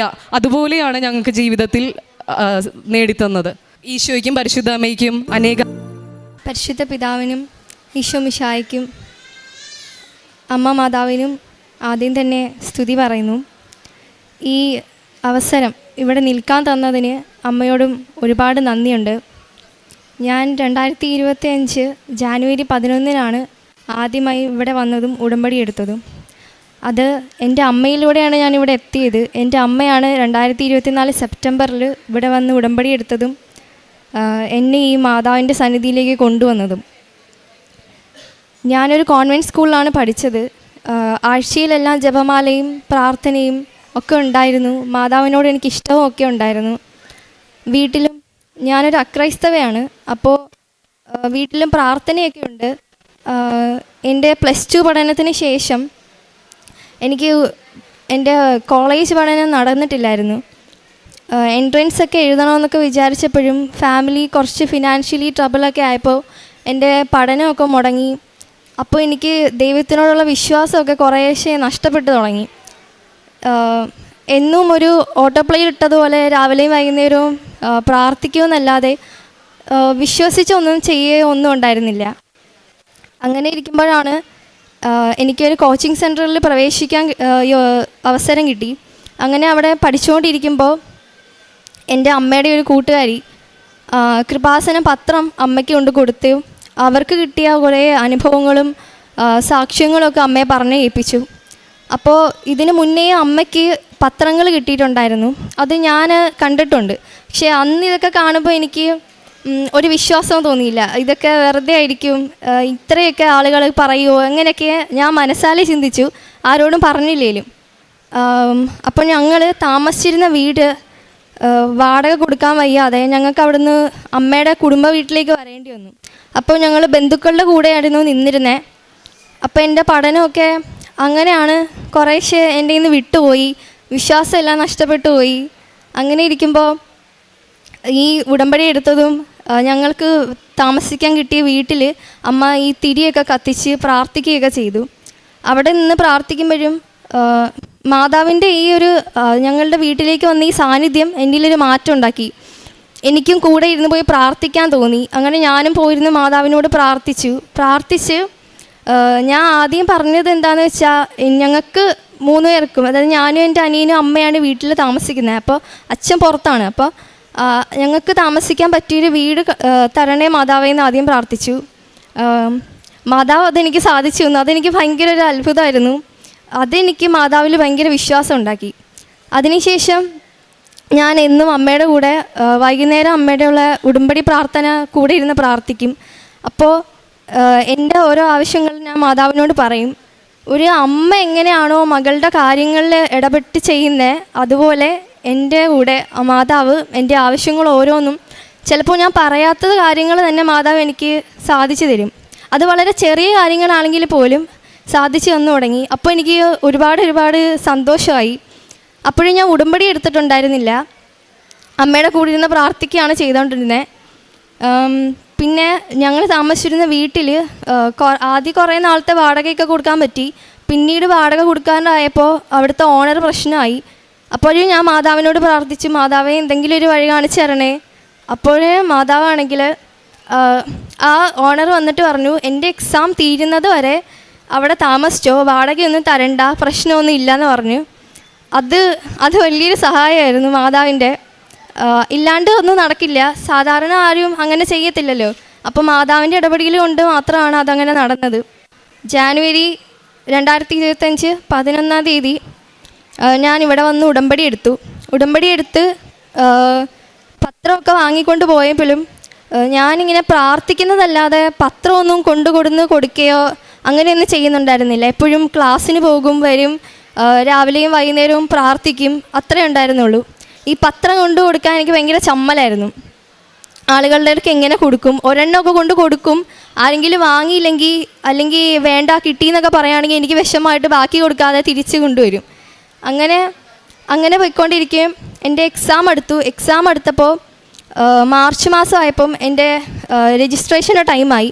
അപ്പോൾ ഞങ്ങൾ മുന്നേ താമസിച്ചിരുന്ന വീട്ടിലായി പോയിരുന്ന ഞങ്ങളുടെ വീട്ടിലെ ഒരുപാട് സാധനങ്ങൾ, എൻ്റെ സർട്ടിഫിക്കറ്റും എല്ലാം. അപ്പോൾ അവിടെ ആ ഒരു പ്രശ്നം ഉള്ളതുകൊണ്ട് എന്താ പറയുക, എൻ്റെ സർട്ടിഫിക്കറ്റ് ഒന്നും എടുക്കാൻ പറ്റിയില്ല. അപ്പോൾ മാതാവിനോട് ഞാൻ പ്രാർത്ഥിച്ചു, എൻ്റെ സർട്ടിഫിക്കറ്റ് രജിസ്ട്രേഷന് മുന്നേ എനിക്ക് എടുത്തു കിട്ടണേ മാതാവേന്ന്. പക്ഷേ ഒരു വലിയ ഇതൊന്നും ഉണ്ടായിരുന്നില്ല. അതെനിക്ക് തോന്നുന്നു ഞാൻ ഉടമ്പടി ആത്മാർത്ഥമായിട്ടൊന്നും ചെയ്തില്ല. അതായത് പത്രമൊന്നും കൊടുക്കുക അതൊക്കെ കൊണ്ടാവും ഒരുപാട് താമസം എടുത്തു. അപ്പോഴാണ് യൂട്യൂബിൽ ഒരു സാക്ഷ്യം കേട്ടതിൽ ഡേറ്റ് വെച്ച് പ്രാർത്ഥിക്കുന്ന ഒരു കാര്യം ഞാൻ കേട്ടത്. അപ്പോൾ ഞാനും പ്രാർത്ഥിച്ചു. മാർച്ച് മാസം 13-ാം തീയതി വെച്ച് ഡേറ്റ് പ്രാർത്ഥിച്ചു. അങ്ങനെ മാതാവ് എനിക്ക് ആ ഡേറ്റിന് അടുത്ത് തന്നെ സമയത്ത് എൻ്റെ സർട്ടിഫിക്കറ്റ് അമ്മ പോയി അവരോട് സംസാരിക്കുകയും ഒരു പ്രശ്നമില്ലാതെ അവർ സാധനങ്ങളെല്ലാം വിട്ടുതരികയും എനിക്ക് സർട്ടിഫിക്കറ്റ് പറഞ്ഞ സമയത്തിനുള്ളിൽ സമർപ്പിക്കാനും രജിസ്ട്രേഷൻ ചെയ്യാനും എല്ലാത്തിനും കഴിഞ്ഞു. പിന്നെ പരീക്ഷയുടെ സമയമായപ്പോൾ ഇവിടെ വന്ന് പ്രാർത്ഥിച്ചപ്പോൾ എന്നോട് ഇവിടുത്തെ സിസ്റ്റേഴ്സ് പറഞ്ഞു, പൂർണ്ണമായിട്ട് മാതാവിൽ അർപ്പിക്കുക, അല്ലാതെ പഠിച്ച് എപ്പോഴും അങ്ങനെ എന്താ പറയുക മനസ്സിന് അസ്വസ്ഥതയൊന്നും ഉണ്ടാക്കണ്ടെന്ന് പറഞ്ഞു. പക്ഷേ എനിക്കെപ്പോഴും മനസ്സിൽ നമ്മൾ പഠിക്കാതെ എങ്ങനെ ഇതൊക്കെ കിട്ടുന്നത് അങ്ങനെ ഒരു ചിന്തയായിരുന്നു. എന്നാലും പ്രാർത്ഥിക്കും, പൂർണ്ണമായിട്ടും മാതാവിൽ ഏൽപ്പിച്ചിട്ടില്ലായിരുന്നു. അതെങ്ങനെയാണ് ചെയ്യേണ്ടതെന്ന് എനിക്ക് പറഞ്ഞാൽ അറിയില്ല. ചില അച്ഛൻ്റെ ധ്യാനങ്ങളിലും അച്ഛൻ പറയാറുണ്ട്, നിങ്ങളെ നിയോഗങ്ങളും എല്ലാം നിങ്ങൾ മറന്നിട്ട് നിങ്ങൾ പ്രാർത്ഥിക്കുകയും മാതാവിൻ്റെ കാര്യങ്ങൾ നിയോഗങ്ങളിലും നിബന്ധനകളും പറഞ്ഞിട്ടുള്ളത് ചെയ്യാനും പറയുമായിരുന്നു. പക്ഷെ അതും എനിക്കതെങ്ങനെ ചെയ്യണം, അതെങ്ങനെ നടക്കും, പഠിക്കാതെ എങ്ങനെയാണ് പരീക്ഷ പാസ്സാവുക, ഇങ്ങനെയൊക്കെ ആയിരുന്നു എൻ്റെ ചിന്ത. അങ്ങനെ എക്സാം കഴിഞ്ഞു. എക്സാം നല്ല അത്യാവശ്യം ടഫായിരുന്നു. എങ്കിലും അന്നത്തെ ദിവസം ഞാൻ വിശ്വാസപ്രമാണം ചൊല്ലിയായിരുന്നു ക്ലാസ്സിലിരുന്നേ. എക്സാം ഹാളിൽ നിന്ന് ഇറങ്ങി വന്നപ്പോൾ എനിക്ക് ഭയങ്കര വിഷമമായി. മാർക്കൊന്നും പ്രതീക്ഷിച്ച പോലെ ഉണ്ടാവില്ല, അങ്ങനെയൊക്കെ ആയിരുന്നു. അങ്ങനെ ഭയങ്കര ഡൗൺ ആയിപ്പോയി ആ ഒരു സമയം. എനിക്ക് ആദ്യം ഇവിടെ സിസ്റ്റേഴ്സ് പറഞ്ഞ പോലെ ചെയ്യേണ്ടാൽ മതിയായിരുന്നു, മാതാവിൽ മുഴുവനായിട്ട് അർപ്പിച്ചാൽ മതിയായിരുന്നു, ഇങ്ങനെയൊക്കെ തോന്നി. പിന്നെ ഞാൻ കുറേ വിഷമിച്ചിരുന്ന് ഒരു ദിവസം രാവിലെ ഡെയിലി ബ്രെഡിൽ അച്ഛൻ ഇങ്ങനെ പറഞ്ഞു, നിങ്ങൾ കൂടുതൽ വിഷമിക്കുമ്പോഴാണ് നിങ്ങൾ ദൈവത്തെ വിളിക്കേണ്ടത്. അതുപോലെ നിങ്ങൾ എപ്പോഴാണോ നിങ്ങൾക്ക് ദൈവത്തെ വിളിക്കാതിരിക്കാൻ തോന്നുന്നത്, നിങ്ങളുടെ മനസ്സിൽ പ്രാർത്ഥിക്കാണ്ടിരിക്കാൻ തോന്നുന്നത്, ആ സമയം നിങ്ങളതിനെ അതിജീവിച്ച് പ്രാർത്ഥിക്കണമെന്ന് പറഞ്ഞു. അത് കേട്ടിട്ട് ഞാൻ സന്ധ്യാസമയത്ത് എനിക്ക് ചിലപ്പോൾ ജപമാലയൊന്നും ചൊല്ലാൻ എൻ്റെ മനസ്സിൽ വരില്ല. വെറുതെ ഇങ്ങനെ ഉടമ്പടി പ്രാർത്ഥന മാത്രം ചൊല്ലിയിട്ട് ഞാൻ പോകുമായിരുന്നു.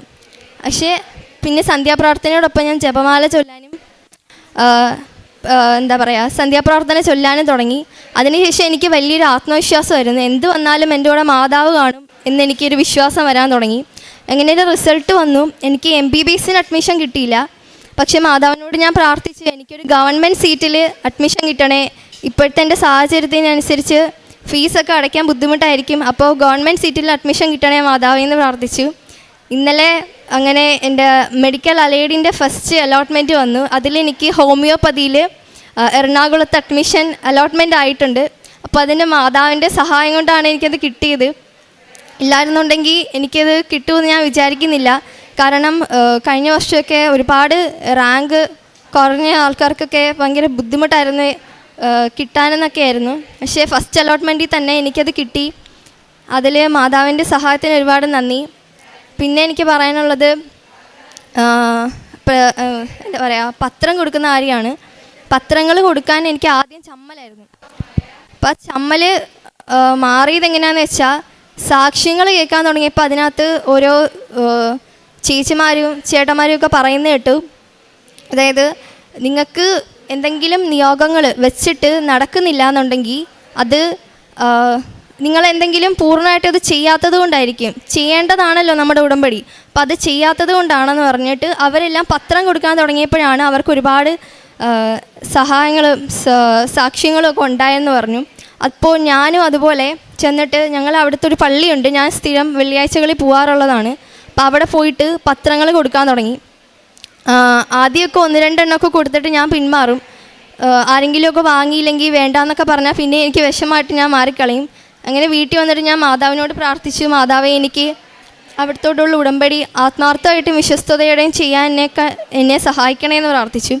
അതിനുശേഷം പിന്നെ പള്ളിയിൽ പോയി ഉടമ്പടി പത്രങ്ങൾ കൊടുക്കുമ്പോൾ എനിക്ക് വളരെ സന്തോഷത്തോടെ കൊടുക്കാൻ കഴിഞ്ഞു എന്നുള്ളതാണ് സത്യം. അവിടെ പോയിട്ട് എനിക്ക് വിഷമം ഉണ്ടാവില്ല, എല്ലാവരോടും ചിരിച്ച മുഖത്തോടെ എനിക്ക് പത്രങ്ങൾ കൊടുക്കാൻ കഴിയും. അതുപോലെ ഞാൻ അങ്ങനെ പള്ളികളിൽ അങ്ങനെ പോകുമ്പം കൂടെ എനിക്ക് 2 പൊതിച്ചോറും കൂടി ഞാൻ എടുക്കും. ആർക്കെങ്കിലും ആവശ്യമുള്ളവർക്ക്, അത് ചിലപ്പോൾ വഴിയെഴുത്തിരിക്കുന്ന അപ്പാപ്പനും അമ്മമാർക്കായിരിക്കാം, അല്ലെങ്കിൽ ചില ആളുകൾ ദൂരെ നിന്നൊക്കെ വന്നിട്ട് അവർ ഭക്ഷണമൊക്കെ കഴിക്കാണ്ട് വരുന്നവരുണ്ട്. അപ്പോൾ അവർക്കൊക്കെ കൊടുക്കും. അങ്ങനെ കുറേ കാര്യങ്ങളൊക്കെ ചെയ്തു. പക്ഷേ അതിനുശേഷം ഭയങ്കര ഒരു എന്താ പറയുക, മാതാവിൻ്റെ വലിയൊരു സാന്നിധ്യം എൻ്റെ കൂടെ ഉള്ളതുപോലെ എനിക്ക് ഫീൽ ചെയ്യും. എപ്പോഴും എനിക്കിങ്ങനെ വിശ്വാസപ്രമാണം ചൊല്ലാനും പ്രാർത്ഥിക്കാനും അതുപോലെ ഇവിടുത്തെ പാട്ടുകൾ ചൊല്ലിക്കൊണ്ട് നടക്കാനും ഒക്കെ തോന്നി തുടങ്ങി. അങ്ങനെ ഇപ്പോഴും വിഷമവും എനിക്കില്ല. അതായത് എന്താവും എപ്പോഴും ഞാൻ അങ്ങനെയായിരുന്നു. ഇനി എങ്ങനെയാവും ഇങ്ങനെ എപ്പോഴും ആലോചിച്ച് വിഷമിച്ച് ഇങ്ങനെ നടക്കുമായിരുന്നു. സ്ട്രെസ്സായിരുന്നു എപ്പോഴും. പക്ഷെ ഇപ്പോൾ അങ്ങനെ ഒരു അവസ്ഥയില്ല. അത് മാതാവ് എൻ്റെ കൂടെ ഉള്ളതുകൊണ്ടാണ്. മാതാവിൻ്റെ സഹായം എപ്പോഴും എൻ്റെ കൂടെ ഉണ്ടാവുന്നു എന്ന് എനിക്ക് വിശ്വാസം ഉറപ്പായി തുടങ്ങി. പിന്നെ രോഗസൗഖ്യങ്ങളാണ്. എനിക്ക് ചെവിയുടെ താഴെയായിട്ട് വായൊക്കെ തുറക്കുമ്പോൾ ഒരു വേദന ഉണ്ടായിരുന്നു. ഹോസ്പിറ്റലൊന്നും കാണിച്ചില്ല. പക്ഷേ വാ തുറക്കുമ്പോൾ ഭയങ്കര വേദനയായിരിക്കും, സംസാരിക്കുമ്പോഴും വലിയ വേദനയായിരിക്കും. ഞാൻ മാതാവിൻ്റെ എണ്ണ തൈലം വിശ്വാസപ്രമാണം ചൊല്ലി എന്നും വൈകുന്നേരം പ്രാർത്ഥിക്കുമ്പോൾ ചൊല്ലി തേക്കുമായിരുന്നു. അങ്ങനെ ഒരു 3 തവണ ദിവസവും അങ്ങനെ ചെയ്തു. പിന്നീട് എനിക്ക് ആ വേദന വന്നിട്ടേ ഇല്ല. അതുപോലെ എൻ്റെ അനിയൻ കളിച്ച് വീണിട്ട് അവൻ്റെ ബാക്ക് ഭയങ്കര വേദനയായിരുന്നു, നടുഭാഗം. അത് രാത്രിയാവുമ്പോൾ അവന് കിടക്കാനോ അതുപോലെ ഇരിക്കാനോ ഒന്നും പറ്റാത്ത വേദനയായി. അപ്പോൾ എൻ്റെ ഈ ചെവിയിലെ വേദന മാതാവ് മാറ്റി തന്നതുകൊണ്ട് ആ വിശ്വാസത്തിൽ ഞാൻ എണ്ണ തൈലം എടുത്ത് വിശ്വാസ പ്രമാണം ചൊല്ലി അവനെ കുരിശരച്ച് പ്രാർത്ഥിച്ചു. പിറ്റേ ദിവസം രാവിലെ മുതൽ അവന് വേദനയില്ല, വളയുമ്പോഴും തിരിയുമ്പോഴും ഇരിക്കുമ്പോഴും ഒരു കുഴപ്പമില്ല. അതുപോലെ പിന്നെ ആ വേദന അവന് വന്നിട്ടുമില്ല. ഇതൊക്കെയാണ് എൻ്റെ രോഗസൗഖ്യങ്ങൾ. പിന്നെ മാതാവിനോട് എനിക്ക് പറയാനുള്ളത്, ഇനി എൻ്റെ ഉടമ്പടി ഞാൻ ആത്മാർത്ഥമായിട്ട് ചെയ്യാൻ ശ്രമിക്കും. അതിനുവേണ്ടി എൻ്റെ കൂടെ മാതാവ് എപ്പോഴും ഉണ്ടാവണം. അപ്പോൾ ഇതിനെനിക്ക് എൻ്റെ അമ്മയോട് നന്ദി പറയണം. അമ്മയാണ് എന്നെ ഇവിടേക്ക് എത്തിച്ചത്. അപ്പോൾ മാതാവിന് ഒരുപാട് നന്ദി. എൻ്റെ പേര് നെവിൻ ജോസഫ്. ഞാൻ ചേർത്തല മുട്ടത്തുപറമ്പ് സെൻറ്റ് ആനീസ് ചർച്ച് ഇടവാംഗമാണ്. ഞാൻ ഉടമ്പടി എടുത്തത് ജനുവരി 2025 20-ാം തീയതിയാണ്. അപ്പോൾ ഞാൻ ഉടമ്പടി എടുത്തതിൻ്റെ കാരണം എന്നാന്ന് വെച്ച് കഴിഞ്ഞാൽ, ഞാൻ +2 കഴിഞ്ഞപ്പോൾ തൊട്ട് എനിക്ക് എബ്രോഡ് പോയി പഠിക്കണമെന്നുള്ളൊരു ഒത്തിരി ആഗ്രഹം ഉണ്ടായിരുന്നു. അപ്പോൾ അതിൻ്റെ പ്രോസസ്സിങ് സ്റ്റാർട്ട് ചെയ്യാനായിട്ടും തുടങ്ങിയിട്ടൊന്നും റെഡിയാവുന്നില്ലായിരുന്നു. അപ്പോൾ ഇതിൻ്റെ ഉടമ്പടി എടുത്തു. ഞാൻ +2 എക്സാം കഴിഞ്ഞപ്പോൾ ഇവിടെ വന്ന് ജോസഫച്ചനെ കണ്ടായിരുന്നു. ജോസഫച്ചനെ കണ്ടു, ബ്ലെസ്സിങ് എല്ലാം മേടിച്ച് കഴിഞ്ഞപ്പോൾ ഞാനിവിടെ വെച്ച് മാതാവിൻ്റെ അടുക്കൽ പറഞ്ഞിട്ടായിരുന്നു പോയത്. ഉടമ്പടി എടുക്കും, 18 വയസ്സായി കഴിയുമ്പോൾ എന്തായാലും ഉടമ്പടി എടുക്കും എന്ന് ഞാൻ പറഞ്ഞിരുന്നു. അപ്പോൾ 18 വയസ്സ് കഴിഞ്ഞിട്ട് ഞാൻ അതിൻ്റെ ഉടമ്പടി എടുക്കുന്നതും അതൊന്നും ഇപ്പോൾ ഉടമ്പടി എടുത്തിട്ടും വലിയ ഇതിങ്ങനെയൊന്നും കാര്യമില്ല എന്നുള്ള ഓർത്ത് ഞാൻ അങ്ങനെ എടുത്തില്ല. അത് വലിയ കാര്യമാക്കാണ്ട് ഞാൻ മുന്നോട്ട് പോയി. പക്ഷേ ഞാൻ അത് ഈ എബ്രോഡ് പോകുന്നതിൻ്റെ കാര്യത്തിലായിട്ട് ഞാൻ പ്രോസസ്സിങ് സ്റ്റാർട്ട് ചെയ്തു.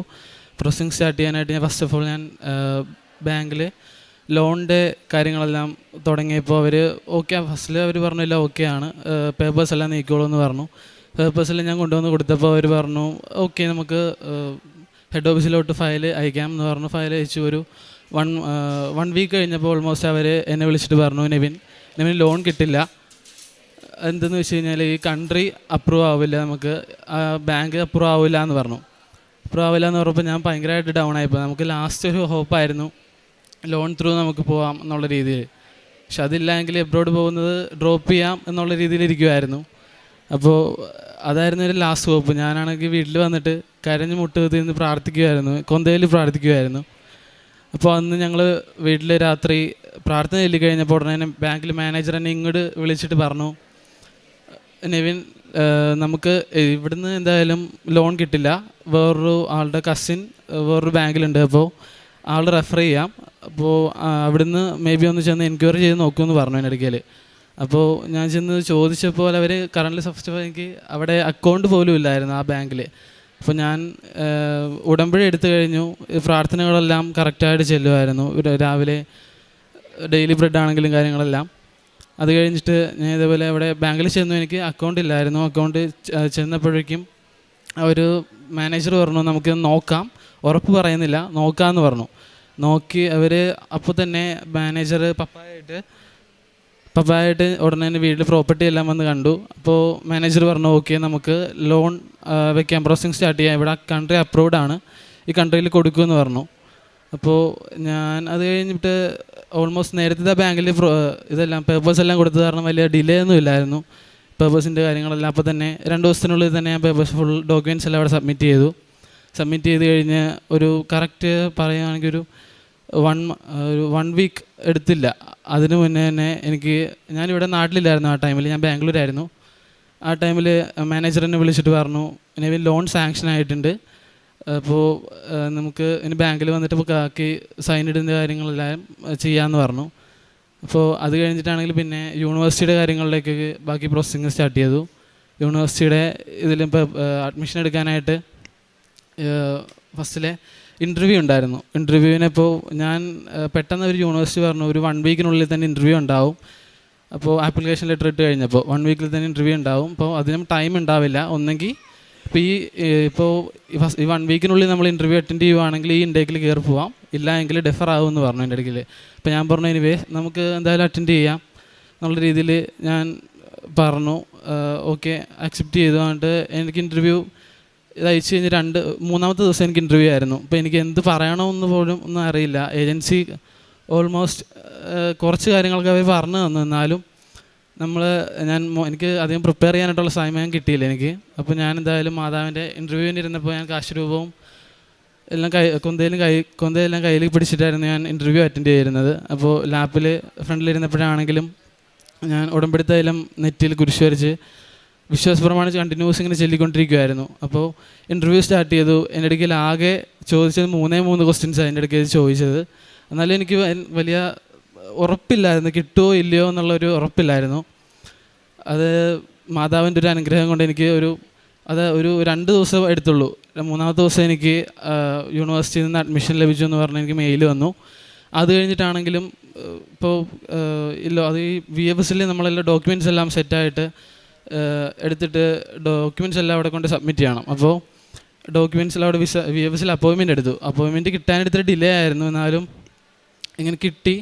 ഒരു 3 months ആഫ്റ്റർ ആയിരുന്നു എനിക്ക് കിട്ടിയത്, ഇവിടെ യൂണിവേഴ്സിറ്റിയിൽ അഡ്മിഷൻ കിട്ടി കഴിഞ്ഞിട്ട്. അപ്പോൾ VFSൽ അപ്പോയിൻമെൻറ്റ് എടുത്തു. അപ്പോൾ എൻ്റെ ഇടയ്ക്ക് ഏജൻസിക്കാർ പറഞ്ഞിരുന്നു മിക്കവാറും നെവിൻ അവിടെ VFSൽ പോയവർക്കറിയാം എന്തായാലും അവിടെ ഭയങ്കര റഷ് ഉണ്ടാവും ഓൾമോസ്റ്റ്. അപ്പോൾ എല്ലാവരും പറയും അവിടെ പ്രീമിയം ലോഞ്ച് എടുക്കാനായിട്ട് എല്ലാവരും പറയും. അപ്പോൾ എൻ്റെ ഇടയ്ക്ക് ഏജൻസി അതേപോലെ പറഞ്ഞു പ്രീമിയം ലോഞ്ച് എടുക്കണം, ഇല്ല എങ്കിൽ അതാകുമ്പോൾ ഇത്തിരി കൂടെ പ്രയോറിറ്റി ഉണ്ടാവും എന്ന് പറഞ്ഞു. അപ്പോൾ ഞാൻ ഓർത്ത് അതിന് എത്ര രൂപ എന്ന് ഞാൻ ചോദിച്ചപ്പോൾ എൻ്റെ ഇടയ്ക്ക് പറഞ്ഞു ഒരു ഓൾമോസ്റ്റ് 12,000 രൂപ അതിൽ നിന്നാവും. അപ്പോൾ അങ്ങനെ അത് ചെയ്യണമെന്ന് പറഞ്ഞു. അപ്പോൾ എൻ്റെ കയ്യിൽ അത്രയും പൈസ എൻ്റെ കയ്യിൽ കാർഡിലില്ലായിരുന്നു ആ ടൈമിൽ. അപ്പോൾ ഞാൻ VFSൽ ചെന്നു. VFSൽ ചെല്ലുന്നതിന് മുമ്പായിട്ട് തന്നെയാണെങ്കിലും അവിടെ വിശ്വാസപ്രമാണം ചൊല്ലി പ്രാർത്ഥിച്ചു. ഞാൻ ഒറ്റയ്ക്കായിരുന്നു പോയത്, ആരുമില്ലായിരുന്നു. അപ്പോൾ എനിക്കാണെങ്കിൽ റിട്ടേൺ ഫ്ലൈറ്റും 4:20 എനിക്ക് റിട്ടേൺ ഫ്ലൈറ്റ് ഉണ്ടായിരുന്നത്. അപ്പോൾ ഏജൻസിക്കാർ വിളിച്ചിട്ട് പറഞ്ഞു ഇപ്പോൾ നേരത്തെ എന്തായാലും അത് എടുത്തേ പറ്റുള്ളൂ, ഇല്ലെങ്കിൽ നിൻ്റെ ഫ്ലൈറ്റ് മിസ്സാവുന്നതിൻ്റെ ഇടയ്ക്കല്ലേ ഏജൻസിക്കാർ പറഞ്ഞു. അപ്പോൾ ഞാൻ എന്തായാലും ഓർത്ത് നോക്കി എന്തായാലും എടുക്കാം, വേറെ നിവർത്തിയില്ലാത്തതുകൊണ്ട് ഞാൻ എടുക്കാമെന്നുള്ള ഓർത്തിരുന്നു. അപ്പോൾ അവിടെ VFSലോട്ട് കയറുന്നതിന് മുമ്പായിട്ട് തന്നെ ഞാൻ മാതാവിൻ്റെ ഉപ്പും അവിടെ ഇട്ട് ഞാൻ പ്രാർത്ഥിച്ചു. കയറുന്നതിന് മുമ്പായിട്ട് അവിടെ നിന്ന് ഞാൻ പ്രാർത്ഥിച്ചു, വിശ്വാസപ്രമാണിച്ചിൽ പ്രാർത്ഥിച്ചിട്ടാണ് ഞാൻ അങ്ങോട്ട് കയറിയത്.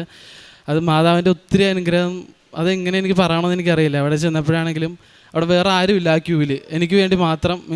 അവിടെ ചെന്നപ്പോൾ എൻ്റെ ആ ക്യൂവിലോട്ട് കയറിക്കോ ഒന്ന് വേറെ ആരും ഇല്ല എന്ന് പറഞ്ഞു എൻ്റെ ഇടയ്ക്കൽ.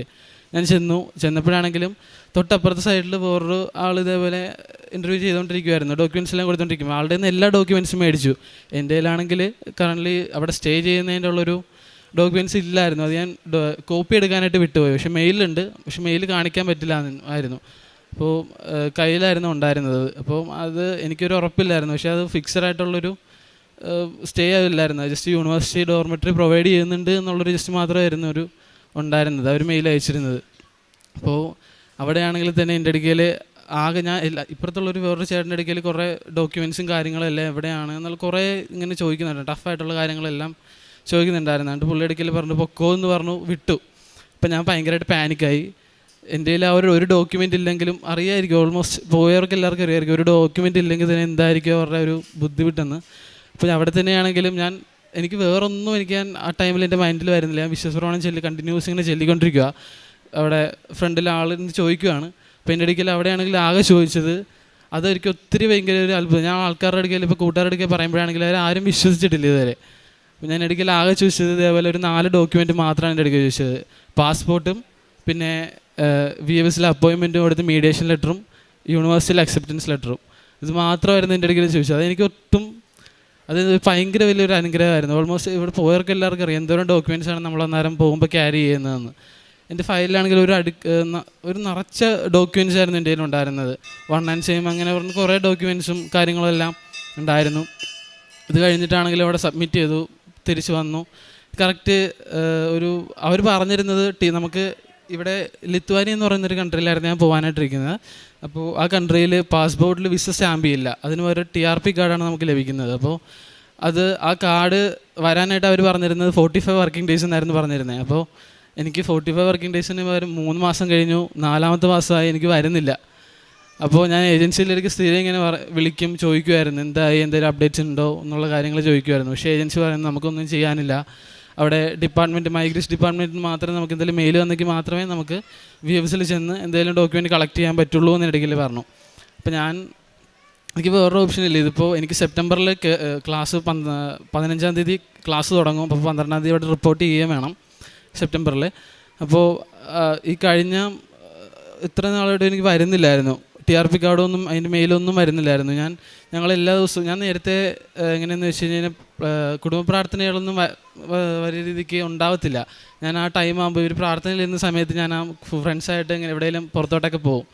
വലിയ രീതിക്ക് എനിക്ക് അങ്ങനെ ഇതിലൊന്നും ഞാനിത് അവിടെ അറ്റൻഡ് ചെയ്യാറില്ലായിരുന്നു, പ്രാർത്ഥനകളൊന്നും ഞാൻ വരാറില്ലായിരുന്നു. പക്ഷേ ഈ ഉടമ്പടി എടുത്തതിൽ പിന്നെ ഞാൻ ഈ കൊന്തയില്ലുന്ന കാര്യങ്ങളൊക്കെ ആണെങ്കിൽ ഒരു കുടുംബ പ്രാർത്ഥന കൂടാതെ ഞാൻ 10-12 പ്രാവശ്യമൊക്കെ ജപമാല ചൊല്ലി പ്രാർത്ഥിക്കുമായിരുന്നു ഇവിടെ വീട്ടിലിരുന്ന്. അപ്പോൾ അതിൻ്റെ ഫലമായിട്ട് എനിക്ക് കഴിഞ്ഞ ചൊവ്വാഴ്ച എനിക്ക് TRP കാർഡ് വന്നു. ഇതാണ്ട് കാർഡ്. അപ്പോൾ എനിക്ക് 15-ാം തീയതി ക്ലാസ് തുടങ്ങും. അപ്പോൾ എൻ്റെ 12-ാം തീയതി എനിക്ക് അവിടെ കയറിയാൽ മതിയാവും, എൻട്രി ഉണ്ട്. അപ്പോൾ അതിന് തൊട്ട് എൻട്രി തുടങ്ങും. പിന്നെ എനിക്ക് ഇതിനായിട്ട് ബന്ധപ്പെട്ട് തന്നെ കുറേ ഡിഫിക്കൽട്ടീസൊക്കെ ഉണ്ടായിട്ടുണ്ടായിരുന്നു. ഈ VFS കാര്യങ്ങളാണെങ്കിലും ഈ TRP കാർഡ് കിട്ടാനായിട്ടാണെങ്കിലും ഭയങ്കര പാടായിരുന്നു. അപ്പോൾ എനിക്ക് വേറൊരു ആഗ്രഹം ഉണ്ടായിരുന്നത് എന്നാന്ന് വെച്ചാൽ എനിക്ക് ഞങ്ങളുടെ പള്ളിയുടെ റീസെൻ്റ്ലി ലാസ്റ്റ് വീക്കായിരുന്നു ഞങ്ങളുടെ പള്ളിയുടെ വെഞ്ചിരിപ്പ്, പുതുക്കി പണി കഴിഞ്ഞിട്ട് വെഞ്ചിരിപ്പായിരുന്നു. അപ്പോൾ അത് കഴിഞ്ഞിട്ട് ഈ നാളെ പള്ളിയിൽ പുതിയ പെരുന്നാളാണ്, അപ്പോൾ അത് പുതിയ പള്ളിയിൽ. അപ്പോൾ ഞാൻ പള്ളിയിൽ അത്യാവശ്യം CLCയിലൊക്കെ ആക്റ്റീവായിരുന്നു. അപ്പോൾ ഞാൻ പള്ളിയിലെ കീബോർഡിസ്റ്റാണ്. അപ്പോൾ എനിക്ക് ലാസ്റ്റായിട്ടൊന്ന് പള്ളിയിൽ കുർബാന കൂടിയിട്ട് എനിക്കൊന്ന് പോകണം, പുതിയ പള്ളിയിലെ പെരുന്നാൾ കുർബാന കൂടിയിട്ട് പോകണം എന്നൊരു ആഗ്രഹം ഉണ്ടായിരുന്നു. അത് മാതാവിൻ്റെ അടുത്ത് ഞാൻ എപ്പോഴും പ്രാർത്ഥിക്കുമായിരുന്നു. ഒരു ജപമാലയിൽ എപ്പോഴും പ്രാർത്ഥിക്കും, എനിക്ക് ഒരു കുർബാന കൂടിയിട്ടെങ്കിലും പോകണം, പുതിയ പള്ളിയിലെ കുർബാന കൂടിയിട്ട് എങ്ങനെയും പോകണം എന്നുള്ള രീതിയിൽ പ്രാർത്ഥിക്കുമായിരുന്നു. അപ്പോൾ അതിൻ്റെ ഫലമായിട്ട് ഞാൻ പ്രാർത്ഥിച്ചതിൽ പരമായിട്ട് എനിക്ക് മാതാവിൻ്റെ പിറവി തിരുനാളിൻ്റെ തന്നെ, അതായത് തിങ്കളാഴ്ച 5 ഞാൻ ലിത്വാനിയയ്ക്ക് പോവുകയാണ്. അപ്പോൾ ഇത്രയും അനുഗ്രഹങ്ങൾ തന്ന മാതാവിന് തിരുക്കുമാരന് 1000 നന്ദി. ഞാൻ കാരുണ്യ പ്രവൃത്തികളായിട്ട് ചേരുന്നത് ഇവിടെ ഓൾഡ് ഏജ് ഹോമിലൊക്കെ അമ്മയായിട്ട് പോകുമായിരുന്നു. പിന്നെ ഇവിടെ ഒരു നേരത്തെ ഫുഡ് വീക്കിലി ടൈസ് ഞാൻ കൊടുക്കുമായിരുന്നു ഇവിടെ. പിന്നെ പത്രങ്ങൾ ഞാനും അമ്മയും കൂടെ, അമ്മയും ഉടമ്പടി എടുത്തതാണ്. അപ്പോൾ ഞാനും അമ്മയും കൂടെ പത്രം ഇവിടെ നേരെ മേടിച്ചു, നേരെ ഓട്ടോ സ്റ്റാൻഡിലും പിന്നെ ഹോസ്പിറ്റൽസിലൊക്കെ ആയിട്ട് ഞങ്ങൾ കൊണ്ടുപോയി കൊടുക്കുമായിരുന്നു. ഞാൻ ഉടമ്പടി എടുത്തത് 2023 മാർച്ച് 6-ാം തീയതിയാണ്. മോൻ്റെ ഒരു കാര്യം ആണ് മെയിനായിട്ട് ഞങ്ങൾ വെച്ചിരുന്നത്. പിന്നെ അതുകൂടാതെ തന്നെ എൻ്റെ ഹസ്ബൻഡിന് വയറിൽ ചെറിയ പ്രശ്നങ്ങളൊക്കെ ഉണ്ടായിരുന്നു. അതായത് വയറുവേദനയും ഗ്യാസ് കയറിയിട്ട് ഭയങ്കര പ്രശ്നങ്ങളായിരുന്നു. മെഡിക്കൽ കോളേജിൽ കൊണ്ട് കാണിച്ചപ്പോൾ അവർ പല ടെസ്റ്റുകളൊക്കെ ചെയ്യാൻ പറഞ്ഞു. അത് ചെയ്ത് കഴിഞ്ഞപ്പോഴത്തേന് എന്നും ഉടമ്പടി തൈലവും പിന്നെ രാവിലത്തെ പ്രാർത്ഥനയും 5:30 പ്രാർത്ഥനയും എല്ലാം എല്ലാ ദിവസവും ഞങ്ങൾ കൂടുമായിരുന്നു എല്ലാവരും കൂടെ. അങ്ങനെ നിൽക്കുന്ന സമയത്താണ് ഈ സംഭവം ഇങ്ങനെ ഉണ്ടായത്. എന്നിട്ട് വെയിറ്റ് കുറയുന്നപ്പോൾ CT സ്കാൻ എടുക്കണം എന്നങ്ങനെ ഡോക്ടർ പറഞ്ഞു. എന്നാലും ഞാൻ പറഞ്ഞു എന്തായാലും എടുക്ക്, ഒരു കുഴപ്പവും ഉണ്ടാകത്തില്ല, മാതാവിൻ്റെ ഉപ്പും വെഞ്ചരിച്ച വസ്തുക്കൾ ഉപയോഗിക്കുന്നതുകൊണ്ട് എന്താണേലും ഒരു കുഴപ്പവും ഉണ്ടാകത്തില്ല, പോയി ടെസ്റ്റ് ചെയ്തിട്ട് ഡോക്ടറെ ഒന്ന് കൊണ്ട് കാണിക്കുമെന്ന് പറയും. ഡോക്ടർ ബ്ലഡൊക്കെ ടെസ്റ്റ് ചെയ്യാൻ ആദ്യം പറഞ്ഞിരുന്നു. ബ്ലഡ് ടെസ്റ്റ് ചെയ്തപ്പോഴും പിന്നെ വീണ്ടും അത് പിന്നെയും അങ്ങനെ ഉണ്ടായി കഴിഞ്ഞപ്പോഴത്തേന് പിന്നെ അവർ പറഞ്ഞതാണ് CT സ്കാൻ എടുക്കാൻ പറഞ്ഞത്. CT സ്കാൻ എടുത്തപ്പോഴും ഞാൻ പറഞ്ഞു ഒന്നും വരത്തില്ല, എന്താണേലും എല്ലാ ദിവസവും ഡെയിലി ബ്രെഡ് കൂടാറുണ്ട്, പിന്നെ ധ്യാനം എല്ലാ ആഴ്ചകളിലും മുടങ്ങാതെ ഞങ്ങളെല്ലാവരും ധ്യാനം കൂടാറുണ്ട്, അമ്മയൊഴികെ. അമ്മ പ്രായമായതുകൊണ്ട് അങ്ങനെ മുഴുവൻ കൂടാറില്ല. അപ്പം അങ്ങനെ എൻ്റെ ജീവിത പങ്കാളിയുടെ കാര്യം പറഞ്ഞത് തീർന്നില്ല. അപ്പോൾ അങ്ങനെ CT സ്കാൻ എടുത്തു കഴിഞ്ഞപ്പോഴത്തേനും പറഞ്ഞു വേറെ ഒരു പ്രശ്നങ്ങളും ഇല്ല, ഒന്നുകൊണ്ടും പേടിക്കേണ്ട, പിന്നെ മാതാവിൻ്റെ ഉപ്പും തൈലവും എല്ലാം വെഞ്ചരിച്ച വസ്തുക്കളെല്ലാം എല്ലാ ദിവസവും കഴിക്കുന്നതുകൊണ്ട് വേറെ ഒരു പ്രശ്നങ്ങളും ഇല്ലയെന്ന് ഡോക്ടർ പറഞ്ഞു. ഇത്രയും അനുഗ്രഹങ്ങളെല്ലാം തന്ന മാതാവിനും ഈശോയ്ക്കും കോടാനുകൂടി നന്ദി അർപ്പിച്ചുകൊണ്ട്. പിന്നെ എൻ്റെ പ്രേക്ഷിത പ്രവർത്തനം എന്ന് പറഞ്ഞാൽ കൊച്ചു പറഞ്ഞു കഴിഞ്ഞു. ഞാനാണെങ്കിൽ ഞങ്ങളുടെ തൊട്ടടുത്ത് തന്നെ ഓൾഡ് ഹോമുണ്ട്. അവിടെ ഞാൻ പോയി അവരുടെ ശുശ്രൂഷകളെല്ലാം തന്നെ ചെയ്യും. അവരെ കുളിപ്പിക്കും, അവരുടെ വസ്ത്രങ്ങളെല്ലാം കഴുകി കൊടുക്കും, മൂത്രത്തുണികളെല്ലാം. അതിനൊന്നും എനിക്കൊരു മടിയില്ല. ആദ്യമായിരുന്നു എനിക്ക് ഭയങ്കര ബുദ്ധിമുട്ടായിരുന്നു. പക്ഷേ അത് കഴിഞ്ഞപ്പോഴത്തേനും ഞാൻ എല്ലാ കാര്യങ്ങളും ഇതേപോലെ പത്രം കൊടുക്കാനാണേലും ഭയങ്കര ഇൻട്രസ്റ്റാണ്. എല്ലാ മാസവും ഞാനും പിള്ളേരും കൂടെ, മൂത്തയാളുണ്ടെങ്കിൽ അവനും കൂടെ പോരും. അങ്ങനെ ഞങ്ങൾ വന്ന് പത്രം വാങ്ങിച്ച് വിശുദ്ധ തൈലം പിന്നെ കുരിശ് വരച്ചിട്ട് വിശ്വാസ പ്രമാണം ചൊല്ലി ഓരോരുത്തരോടും ഞങ്ങളുടെ അനുഭവങ്ങൾ ഓരോന്ന് പറഞ്ഞിട്ടാണ് അവർക്ക് കൊടുക്കാറ്. അതായത് വണ്ടാന ഹോസ്പിറ്റലിലും ഓട്ടോറിക്ഷ സ്റ്റാൻഡിലും പെട്രോൾ പമ്പിലും അവിടെ ഇവിടെ എല്ലായിടത്തും ഞങ്ങൾ വണ്ടിയിൽ നടന്ന് തന്നെ ഞങ്ങൾ കൊടുക്കാറുണ്ട്. ഇതൊക്കെയാണ് എൻ്റെ കാരുണ്യപ്രവൃത്തികളും പ്രേക്ഷിത പ്രവർത്തനവും. അനുഗ്രഹങ്ങളെല്ലാം തന്ന അമ്മയ്ക്കും ഈശോയ്ക്കും കോടാനുകോടി നന്ദി അർപ്പിക്കുന്നു. ഇനിയും ജീവിതാവസാനം വരെ ഉടമ്പടിയിൽ തന്നെ ജീവിക്കുവാൻ ഞങ്ങളെ അനുഗ്രഹിക്കണമെന്ന് മാതാവിനോട് മുട്ടിപ്പായി ഞങ്ങൾ പ്രാർത്ഥിക്കുന്നു.